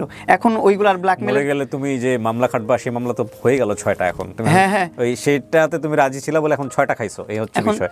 মামলা খেয়ে গেছি কতগুলা, এখন আমি কার কাছে যে আমার দুঃখ বলবো, কার কাছে আমি প্রকাশ করবো? এই জন্য আপনাদের কাছে এসে আমি আমার মনের যে কথাগুলো এখানে কথা হচ্ছে না প্রিন্স, প্রথম কথা হচ্ছে যে তোমার বাকি বিষয়গুলো নিয়ে অনেক কথা হচ্ছে, সেগুলো নিয়ে আমার কোনো কোয়ারি নাই। আমি তোমার যে BMW নিয়ে কথা হচ্ছে, এগুলো নিয়ে কথা হচ্ছে, this are not my cup of T. But আমার মূল কথাটা হচ্ছে কি, এখানে লায়লা তোমাকে, তোমার কথা যদি আমি ধরে নেই সব কিছু সত্য, তাহলে লায়লা তোমাকে যে কোনো উপায়ে চায়, এটা হচ্ছে মূল কথা, যেটা না চাইলে তোমার নামে এতগুলো মামলা কেন দিবে? এখন বলতেছে আমি মামুনের কাছ থেকে, তুমি একটা কাজ করো, এখন আমি জানি এটা খুব ফানি হয়ে যাবে, তুমি দ্রুত একটা বিয়ে শাদী করে ফেলো। নাম্বার 1 পরামর্শ তোমাকে একটা দেই, তুমি যদি বাঁচতে চাও তুমি দ্রুত একটা বিয়ে শাদী করো। কারণ আমি তোমাকে কথা কেন বলছি, তুমি মামলা কম্প্রোমাইজ করার জন্য যেভাবে তার কাছে বারবার গেছো, তো আরও 2-4টা মামলা দিয়ে ফেললে তো আমার মনে হয় তুমি কোনো একদিন বিয়ের তো করতে রাজি হয়ে যাবা, যে মামলা বিয়ে করে ফেললে তাকে সে তো মামলা তুলে নেবে, কারণ হাজব্যান্ডের জন্য। এটা তো কোনো পদ্ধতি না। শোনো, তুমি এক ব্ল্যাকমেইলের ভয়ে তুমি আরও 10 বার ব্ল্যাকমেইল হইছো। তোমার কথা যদি সত্য আমি ধরেই নেই, সব কিছুতে তুমি হাত কাটা দেখে ভয় পাইছো, এবং এই হাত কাটা শুধুমাত্র একটা পুরুষের জীবনে বা একটা ছেলের জীবনে এগুলো এরকম হয়। ছেলেরা হাত কাটে না, মেয়েরাই কাটে। উইথ ডিউ রেসপেক্ট, আমি কাউকে অপমান করছি না, বা যেটা সত্য, ছেলেরা হয়তো খুবই কম কাটে, বাট বেশিরভাগ মেয়েরাই কাটে। এবং এই হাত কাটা দেখে ভয় পাইলে, কিংবা ওই যে রশি ঝুলাই ফেলছে এটা দেখে ভয় পাইলে, ওই পুরুষের জীবন, ওই ছেলের জীবন সারা জীবন ওইখানেই আটকায় থাকবে। প্রথম কথা হচ্ছে এটা। তুমি এটা ভয় পাইছো, ভয় পায়া তুমি এখান থেকে বের হয়ে আসতে পারো নাই, তুমি কম্প্রোমাইজ করছো, তোমার পার্সোনালিটিও জাজ করে ফেলছে। যদি তুমি যা বলছো যদি সত্য হয়ে থাকে, ইভেন ডেফিনেটলি এগুলাই ঘটে আমাদের সোসাইটিতে। তোমার পার্সোনালিটিও জাজ করে ফেলছে যে এই ছেলে তো ভয় পায়, তো যে কারণে তোমাকে ভয় পায় সে অ্যাচিভ করতে চাইছে, এবং তুমি যেভাবে ভয় পাবা সেভাবে সে রাস্তাতেই গেছে। তুমি মামলার ভয় পাইছো, পুলিশের ভয় পাইছো, জেলের ভয় পাইছো, আলটিমেটলি তোমাকে সে সেই জায়গাটাই নিয়ে গেছে। এখন আমার কথা হচ্ছে প্রিন্স, তুমি জেল থেকে ঘুরে আসছো, সে যদি অন্যায় করে থাকে তাহলে তুমি জেলের ভয় কি জন্য পাচ্ছ? সে যদি অন্যায় করে থাকে তুমিও আইনের অ্যাকশন নাও। একটা মামলা কি তুমি করছো তার এগেইনস্টে? না, একটা মামলা করি। কেন করো নাই? তোমাকে কেউ পরামর্শ দেওয়ার মতো নাই? আমি জিডি রেডি করছি, যাইতে পারছি না, আবার আরেকটা মামলা করছে তো আমার নামে, আমি মামলা করতে যাবো, তখনই আমাকে আবার অ্যারেস্ট করে। তুমি তোমার একজন ভালো লয়ারের সঙ্গে কথা বলো, একজন ভালো লয়ারের সঙ্গে কথা বলো। এটা তো ডেফিনেটলি ইটস আ ক্রাইম। আমি প্রথম কথা হচ্ছে আমি জানি না কোনটা সত্য কোনটা মিথ্যা, বাট বাংলাদেশের আইন অনুযায়ী তোমার রাইট পাওয়ার অধিকার আছে। কাজ তোমরা দুজনের একজনও ভালো করো নাই, প্রথম কথা হচ্ছে এইটা, হ্যাঁ। কিন্তু কথা হলো যে তোমার নামে যেরকম মামলা হয়েছে সেই জায়গা থেকে তোমার কিন্তু ওনার যেরকম রাইট আছে বিচার পাওয়ার, তোমারও কিন্তু রাইট আছে অবশ্যই। সো তোমার সাথে তুমি যেগুলো বললে এতগুলো অবিচার যদি হয়ে থাকে, সো সবচেয়ে বড় ব্ল্যাকমেল তোমার ভাষায় তুমি হইছো। সো তোমারও তো আইন অনুসারে অ্যাকশন নেওয়া উচিত ছিল, তুমি নাও নাই কেন? আমি নেই, আমি ভাবছি যে আমাদের যে বিষয়টা চলতেছে, মামলাগুলো তুলে নিক, আমি আর হ্যাসেলের মধ্যে ঢুকতে চাই না। মামলায় আমার যে টাকা পয়সা খরচ আছে, এত হ্যাসেল আছে, এগুলো আমি নিতে চাচ্ছিলাম না। আমি চাচ্ছিলাম যে অপরের মধ্যে বের হয়ে যায় এখান থেকে। তোমাদের নামে লিগ্যাল নোটিশ গেছে কিছুদিন আগে, আমি দেখলাম। এখন কিন্তু একটা পরিবর্তিত বাংলাদেশে বসবাস করি আমরা, যা ইচ্ছা করলে সামাজিক যোগাযোগ মাধ্যমে করা যায় না। সো তোমাদের নামে যেহেতু লিগ্যাল নোটিশ গেছে, এখন এটা নিয়ে তোমার বক্তব্য কি বলেছে লিগ্যাল নোটিশে? তোমরা না থামলে তোমাদের বিরুদ্ধে মামলা হবে। থার্ড পার্টি চলে আসতেছে মামলা করার জন্য, বুঝতেছো জীবনটা কোন দিকে যাচ্ছে? দেখ, তাও ভালো, তাও তো বাঁচবো, ওইটাও বুঝবে, ওই বুঝবে যে কেমনে খাটতেছি আমি, কতটা কষ্ট পাচ্ছি, জেলটা কত কঠিন, খাইতে আসুক বুঝবে। আমি আবার জেলে যাবো, সমস্যা নাই, এমনিও যাইতে হবে, এমনিও যেতে হবে। থার্ড পার্টি এসে ঢুকাক, দুইটাকে একসাথে ঢুকাক, আমি খুব খুশি হব। ওও জেল খাটুক, জেলের স্বাদ পেয়ে আসুক, জেলটা খুব মজার না, মজাটা বুঝবে। আসলে পুরুষ হয়ে জন্ম নেওয়াটাই সবচেয়ে বড় ভুল। ওরা মামলা করে দিয়ে ঘুরে রাষ্ট্রবাদী রাষ্ট্র হিসাবে মামলা চলতে থাকে। আর মামলা করার তো কোনো স্কোপ নেই, যতদিন পর্যন্ত আমি যে মামলার ঝুলবো, আমি কীভাবে মামলা করবো? আমার তো ওরকমভাবে আমার ওরকম টাকা পয়সা অঢালা নাই বাপ মার, যে আমি অডালা টাকা পয়সা দিব, লয়ারকে চালাবো, এই লয়ার কোর্ট কিনে ফেলবো, এটা করবো সেটা করবো, এগুলো তো করার ক্ষমতা আমার নাই। ওর ক্ষমতা আছে, ক্ষমতা দেখাক না। আমি তো এই জন্য আমি দেশবাসীর সামনে চলে আসি না। আমি কম তেক্ততার কারণে আমি লাইভে এসে আমার আক্ষেপ আমি প্রকাশ করছি, কম তেক্ততার কারণে। আমি ওর ফ্রন্টে দ্বারা লাইভ করার কারণই এটা, যে মানুষ যেন প্রমাণ পায়, একটা মানুষের সামনে একটা মানুষ কীভাবে বলতেছে। এখানে তো প্রমাণ করার কিছু নেই, ওর সামনে আমি বলতেছি, ওর সামনে আমি বলছি সব ধরনের কথা যা বলার। আমার আসলে খুব ঘৃণা লাগে, আমার নিজের জন্য ঘৃণা লাগে যে আমি কী করছি আমার লাইফটাকে। এক্স্যাক্টলি এই প্রশ্নটা আমি তোমাকে করতাম। আমার খুব ঘৃণা লাগে আমার নিজের জন্য, আমি কত বড় একটা স্টুপিড, কত বড় একটা গাধা। আল্লাহ তাআলা সব কিছু দিয়েছিল আমাকে, সব কিছু ঠিকঠাক ছিল, সব ভালো চলতেছিল, স্মুথ চলতেছিল। লায়লা আমার লাইফে নাই ওই টাইম, মানে লাইফে আছে অ্যাজ এ ফ্যান হিসাবে, ফ্রেন্ড হিসাবে, শুধুমাত্র টেক্সটের মধ্যে, কনভারসেশনের মধ্যে। হ্যাঁ, শুধুমাত্র কনভারসেশনের মধ্যে আছে। ওই টাইমটাতে আমি আমার সংসার চালাচ্ছি, ওই টাইমে আমি 5 লাখ 6 লাখ 7 লাখ টাকা করে আমি ইনকাম পাচ্ছি, আর্নিং হচ্ছে আমার। ওই টাইমটাতে আমি স্টুপিডের মধ্যে সব কিছু ছেড়ে এই মহিলার কাছে চলে আসছি। ট্রাকের পিছনে লেখা থাকে না, নিরাপদ দূরত্ব বজায় রাখুন। এটা জীবনের অন্যতম গুরুত্বপূর্ণ একটা লাইন। কোনো সম্পর্কের মধ্যেই এমনভাবে যাওয়া উচিত না যেখানে কোনো ব্রিদিং স্পেস থাকে না। ফ্যান এবং সেলিব্রিটিদের সম্পর্ক অলওয়েজ ডিস্টেন্স মেনটেন করা উচিত, অলওয়েজ করা উচিত। এবং এই সম্পর্ক, এই ফ্যান এবং ভালোবাসার সম্পর্ক ওইভাবেই রাখা উচিত। আমি এই বয়সে হলে হয়তো বা এই ট্র্যাপের মধ্যে পড়তাম। Exactly, that is another point. 17-18 বছর বয়স, আমি এই বয়সে হলে আমি এই ট্র্যাপটার মধ্যে পড়তাম না, এই ঝামেলার মধ্যে পড়তাম না। আর আপনি দেখেন, পরপর যতবার কন্ট্রোভার্সি হয়, সমাজ নষ্ট হয় বা যাই বলেন, সেটা কিন্তু আমার ওয়ে থেকে আগে আসে না, ওর ওয়ে থেকে আসে। কারণ কি, ও চায় টপ অফ দ্য লাইনে থাকতে, ও চায় অ্যাটেনশন মানুষের। ও এখন একজন অ্যাটেনশন সিকার। ও দেখেন কয়টা পোস্ট করছে ওর বাসা থেকে লাইভ করে আসার পর, আমি কয়টা পোস্ট করছি। একটা সিঙ্গেল পোস্ট আমাকে দেখাতে পারলে কিবরিয়া ভাই আপনার আমার বাড়ি দিবেন এই জায়গায় দাঁড়ায়। আর ওর অ্যাকাউন্টে যান আপনি 100 পোস্ট পাবেন। ও চিল, ও মন মতো ঘুরতেছে, মন মতো যা ইচ্ছা তাই করতেছে, মিট আপ করতেছে, ফ্যান মিট আপ করতেছে, ও গেট টুগেদার করতেছে, হ্যাং আউট করতেছে। ওর পক্ষেও দেখলাম অনেকেই কথা বলছে, ওর পক্ষে কথা বলতেছে, ওই যে ওর কিছু নিয়ে ঘুরে তো ওইগুলা নিয়ে কথা বলাইতেছে। যাই হোক, কথাটা একটু টুট মেরে দিয়েন, যাই আমি কাউকে ছোটো করে কথা বলতে চাই না, কারো ক্যারেক্টার নিয়ে কথা বলতে চাই না। কিন্তু ওই লোকগুলো এসে বলে যে আমি সাক্ষী ছিলাম মামুন লায়লার বিয়েতে। আমি আপনাকে একটু শোনাই এই কথাটা। তোমরা বিয়ে শাদী করছো নাকি? এই কথাটা আমি শোনাই, এই লাইনটাও, এই টপিকটাও একটু কথা বলা দরকার আমার এখন। আমি একটু বলি, আগে প্রথমে ভিডিওটা বের করি। প্রথমত এই যে ওর ভেরিফাইড পেজ থেকে, ওর অরিজিনাল পার্সোনাল পেজ থেকে আমাদের নিকানামা আপলোড করছে যে আমরা বিবাহিত। তারপর জবানবন্দি, এই যে যাকে নিয়ে ওর সাপোর্টার। স্ক্রিনে যে পেপারস দেখছেন এটা ওদের বিয়ের কাগজ। পুরো দুনিয়া লায়লাকে খারাপ বললেও আমি বলি না, কারণ আমি রিয়েল ঘটনাটা জানি। দুবার হুজুর ডেকে ওদের বিয়ে পড়ানো হয়েছে। আর শুনতে চাই না। এরপর আপনারা তো সোশ্যাল মিডিয়াতে দেখছেন, এখন এসে প্রমাণিত হয়েছে। আপনার প্রতিদিনের বাংলাদেশ নামে একটা পত্রিকা আছে, নিউজ চ্যানেল আছে, যারা এটা ফাইন্ড আউট করছে যে কাবিননামাটা যে খেলতেছে লায়লা, এটা যে বের করছে হুট করে আবার নতুন করে, এটা আবার পিছনে কি আছে এইটা নিয়ে গেছে ওনারা কাজী অফিসে। যাওয়ার পর দেখছে টোটালি ফেক। যে কাজী সই করছে সেই কাজী মারা গেছে 2 বছর আগে। 2 বছর আগে কাজী মারা গেছে, তার নামে তার সই দিয়ে আমার আর তার বিয়ে হয়ে গেছে। কিভাবে হলো? 2বার নাকি হুজুর ডেকে বিয়ে হয়েছে, এই নাকি সাক্ষী। এই ব্যাটাকে সব ডিম থেরাপি দেওয়া দরকার, তাহলে সব বের হবে। দেখছেন সব স্ক্রিপ্টেড, ওর জীবনে যা আছে সব স্ক্রিপ্টেড। আমার একবার বলছে বিয়ে হয়েছে, এই ভরণ পোষণ মামলা করতে গেছে ভাটারা থানায়। মামুন আমাকে ভরণ পোষণ দেয় না, মামুনকে ফেরত নিতে আসছি, মামুন আমাকে মারধর করছে। আপনারা খোঁজ নিলে আমি জিডি পেপারটাও আপনাকে পাঠিয়ে দেবো, সমস্যা নেই। কোন ধরনের মামলাও করে নাই। তার মানে তুমি বলতে চাচ্ছ যে কাবিনটা ঠিক নাই, ফেক? ঠিক নাই, ফেক, টোটালি ফেক। এটাও বানাইছে আমাকে আবার আরেক ট্র্যাপে ফালানোর জন্য। এখন আবার আরেকটা ট্র্যাপে ফালানোর জন্য এই কাবিনটাও তৈরি করছে টাকা দিয়ে। তোমার এই কথাগুলো যদি সত্যি হয়ে থাকে, তুমি আইনি ব্যবস্থা নিচ্ছ না? 100% সত্য। এটার মধ্যে মিথ্যা প্রমাণ করতে পারলে আমি বলবো আপনারা যে ধরনের শাস্তি দিবেন আমাকে। কেউ নাই যে তোমাকে একটা ভালো পরামর্শ দিতে পারে? আমার কেউ নাই এখনো ভালো পরামর্শ দিবে। তোমরা এত ভালো ভালো ফ্রেন্ড সার্কেল নিয়ে ঘোরো, সারাক্ষণ থাকো অনলাইনে। আমি যেটা দেখতে পাচ্ছি, তোমার কথা যদি আমি সমস্ত কিছু বিশ্বাস করি নি, তাহলে তো তোমার নামে যেগুলো মামলা হয়েছে সেই মামলাগুলো ওনার নামে হওয়া উচিত। অবশ্যই হওয়া উচিত। এবং ওই যে ধর্ষণের যে ব্যাপার স্যাপার, এটার মধ্যে কোনো আলামত নাই। ধর্ষণের মামলা তো যদি ওর বয়স 17 হয়ে থাকে, 17 অবস্থায় যদি উনি ওনার 30 বা 45 বছর বয়সে যদি এই সম্পর্কে যেয়ে থাকে, তাহলে তো ধর্ষণের মামলা এর পক্ষ থেকে হওয়া উচিত। 7 বছর আগে, 4 বছর আগে আমি যদি এখন 22-23 হই, 4-5 বছর আগে আমার বয়স 17-18, তখন আমার ভোটার আইডি কার্ড কোনো কিছু নাই। ও নিজেই বলছে আমি মামুনের ভোটার আইডি কার্ড বানিয়ে দিছি।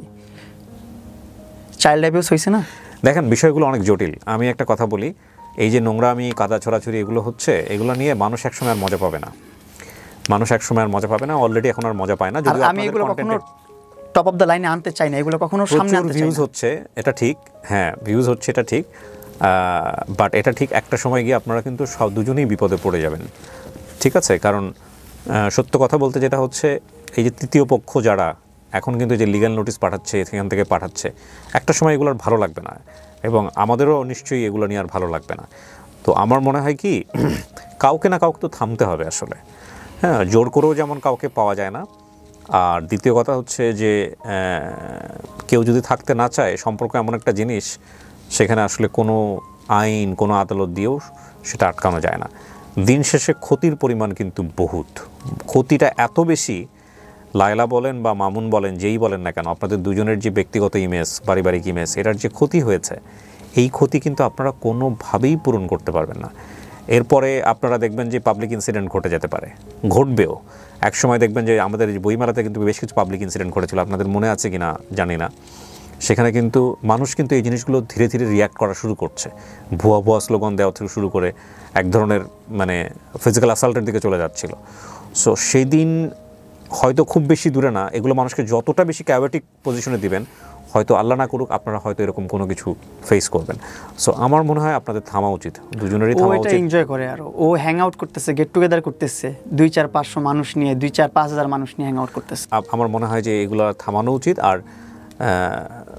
এই মামলা বলেন বা যেটাই কিছু বলেন, এখানে কিন্তু মানুষ একটা সময় বুঝে যাবে কোনটা রাইট কোনটা রং, ঠিক আছে? সো এটা আমার মনে হয় স্টপ করা উচিত। প্রিন্স, আমি যেটা বলবো যে শেষ কথা হচ্ছে যে আইনের অধিকার সবার পাওয়ার আছে। একটা হচ্ছে লায়লা যেভাবে আইনি লড়াই করছে, আমার মনে হয় এখন আইনের সহায় হব। আমার মনে হয় যে তোমারও আইনের তুমি যেগুলো বলছো সেগুলো যদি সত্য হয়ে থাকে, সবকিছু যদি ঠিক হয়ে থাকে, তাহলে তোমারও রাইট আছে আইনি অধিকার পাওয়ার, সুন্দরভাবে বাঁচা। আসলে আমার ওরকম লবিং পাচ্ছি না, ওরকম। তুমি মাঝখানে একজন লয়ারকে নিয়ে আসছিলা, আমি দেখলাম যে তুমি তার সাথে আবার টিকটক করা শুরু করছো, ভদ্রমহিলার সঙ্গে, 1-2টা বোধ হয়, আমি যদি ভুল না বলে থাকি। উনি কোথায়? ওনাদের চেম্বারে করেছিলাম। তো উনি কোথায় এখন? উনি আছেন। এগুলো তো ভয়ঙ্কর রকমভাবে অপরাধ, কারো ব্যক্তিগত জিনিস তথ্য পাস করে দেওয়া, ঠিক আছে? প্রিয় দর্শক এবং শ্রোতা, লাস্টের দিকেও যে লাইনগুলো বলেছে সেগুলোই কিন্তু আজকের গল্পের মোরালিটি, যে কোনো সম্পর্কেই এমনভাবে জড়া উচিত না যেটা আপনার জীবনটাকে শেষ করে দিবে। এবং দেখুন, এটা যদি ওর বৈবাহিক সম্পর্কে হতো, যে ও মেয়েটাকে বিয়ে করেছে, মহিলাকে বিয়ে করেছে, তারপরে ওর লাইফে এগুলো ঘটেছে, তাও এটা কনসিডারেবল। কিন্তু বাংলাদেশের মতো সমাজে বসবাস করে ধর্মীয় এবং সামাজিক মূল্যবোধের জায়গাটা থেকে এমন একটা ব্র্যান্ড ওর জীবনে পড়ে গেছে, ওকে যদি লায়লা আজকে ছেড়েও দেয়, ধরেন আজকের পর থেকে নর্মাল লাইফ লিড করতেছে, ও কি পারবে জীবনে এই রিকভারি করতে? অনেক সময় লাগবে। তুমি কোনোদিনই রিকভার করতে পারবে না, এটা কখনোই তুমি সুস্থ জীবনে যেতে পারবে না। তোমাদের পরবর্তী জীবনে একটা ঝামেলা তৈরি হবে, তোমার লাইফে হয়তো নতুন কেউ আসবে, সে তোমাকে কথায় কথায় খোটা দিবে যে তোর অতীত জানে না, তোর অতীত পুরো বাংলাদেশ জানে। তুমি এই জায়গা থেকে কখনো বেরোতে পারবে না। আর আমার মনে হয় যে আমাদের সবারই একটু, যারা আমরা এত ওদের কাছাকাছি বসবাস করি, তাদের সবাই একটু ওদেরকে বেটার পরামর্শ, দুজনকে আলাদা করে দুজনের একটা সুন্দর জীবনযাপন করতে দেওয়া উচিত। বাট এখানেও কথা হচ্ছে যে আসলেই কি ওনারা নিজেরা চায়? আসলেই কি অধ্যায়টা এখানে শেষ হলো? কিন্তু আমি যে কোনো মুহূর্তে এই অধ্যায় শেষ চাই, যেভাবে হোক, এনি হাউ এনি কস্ট।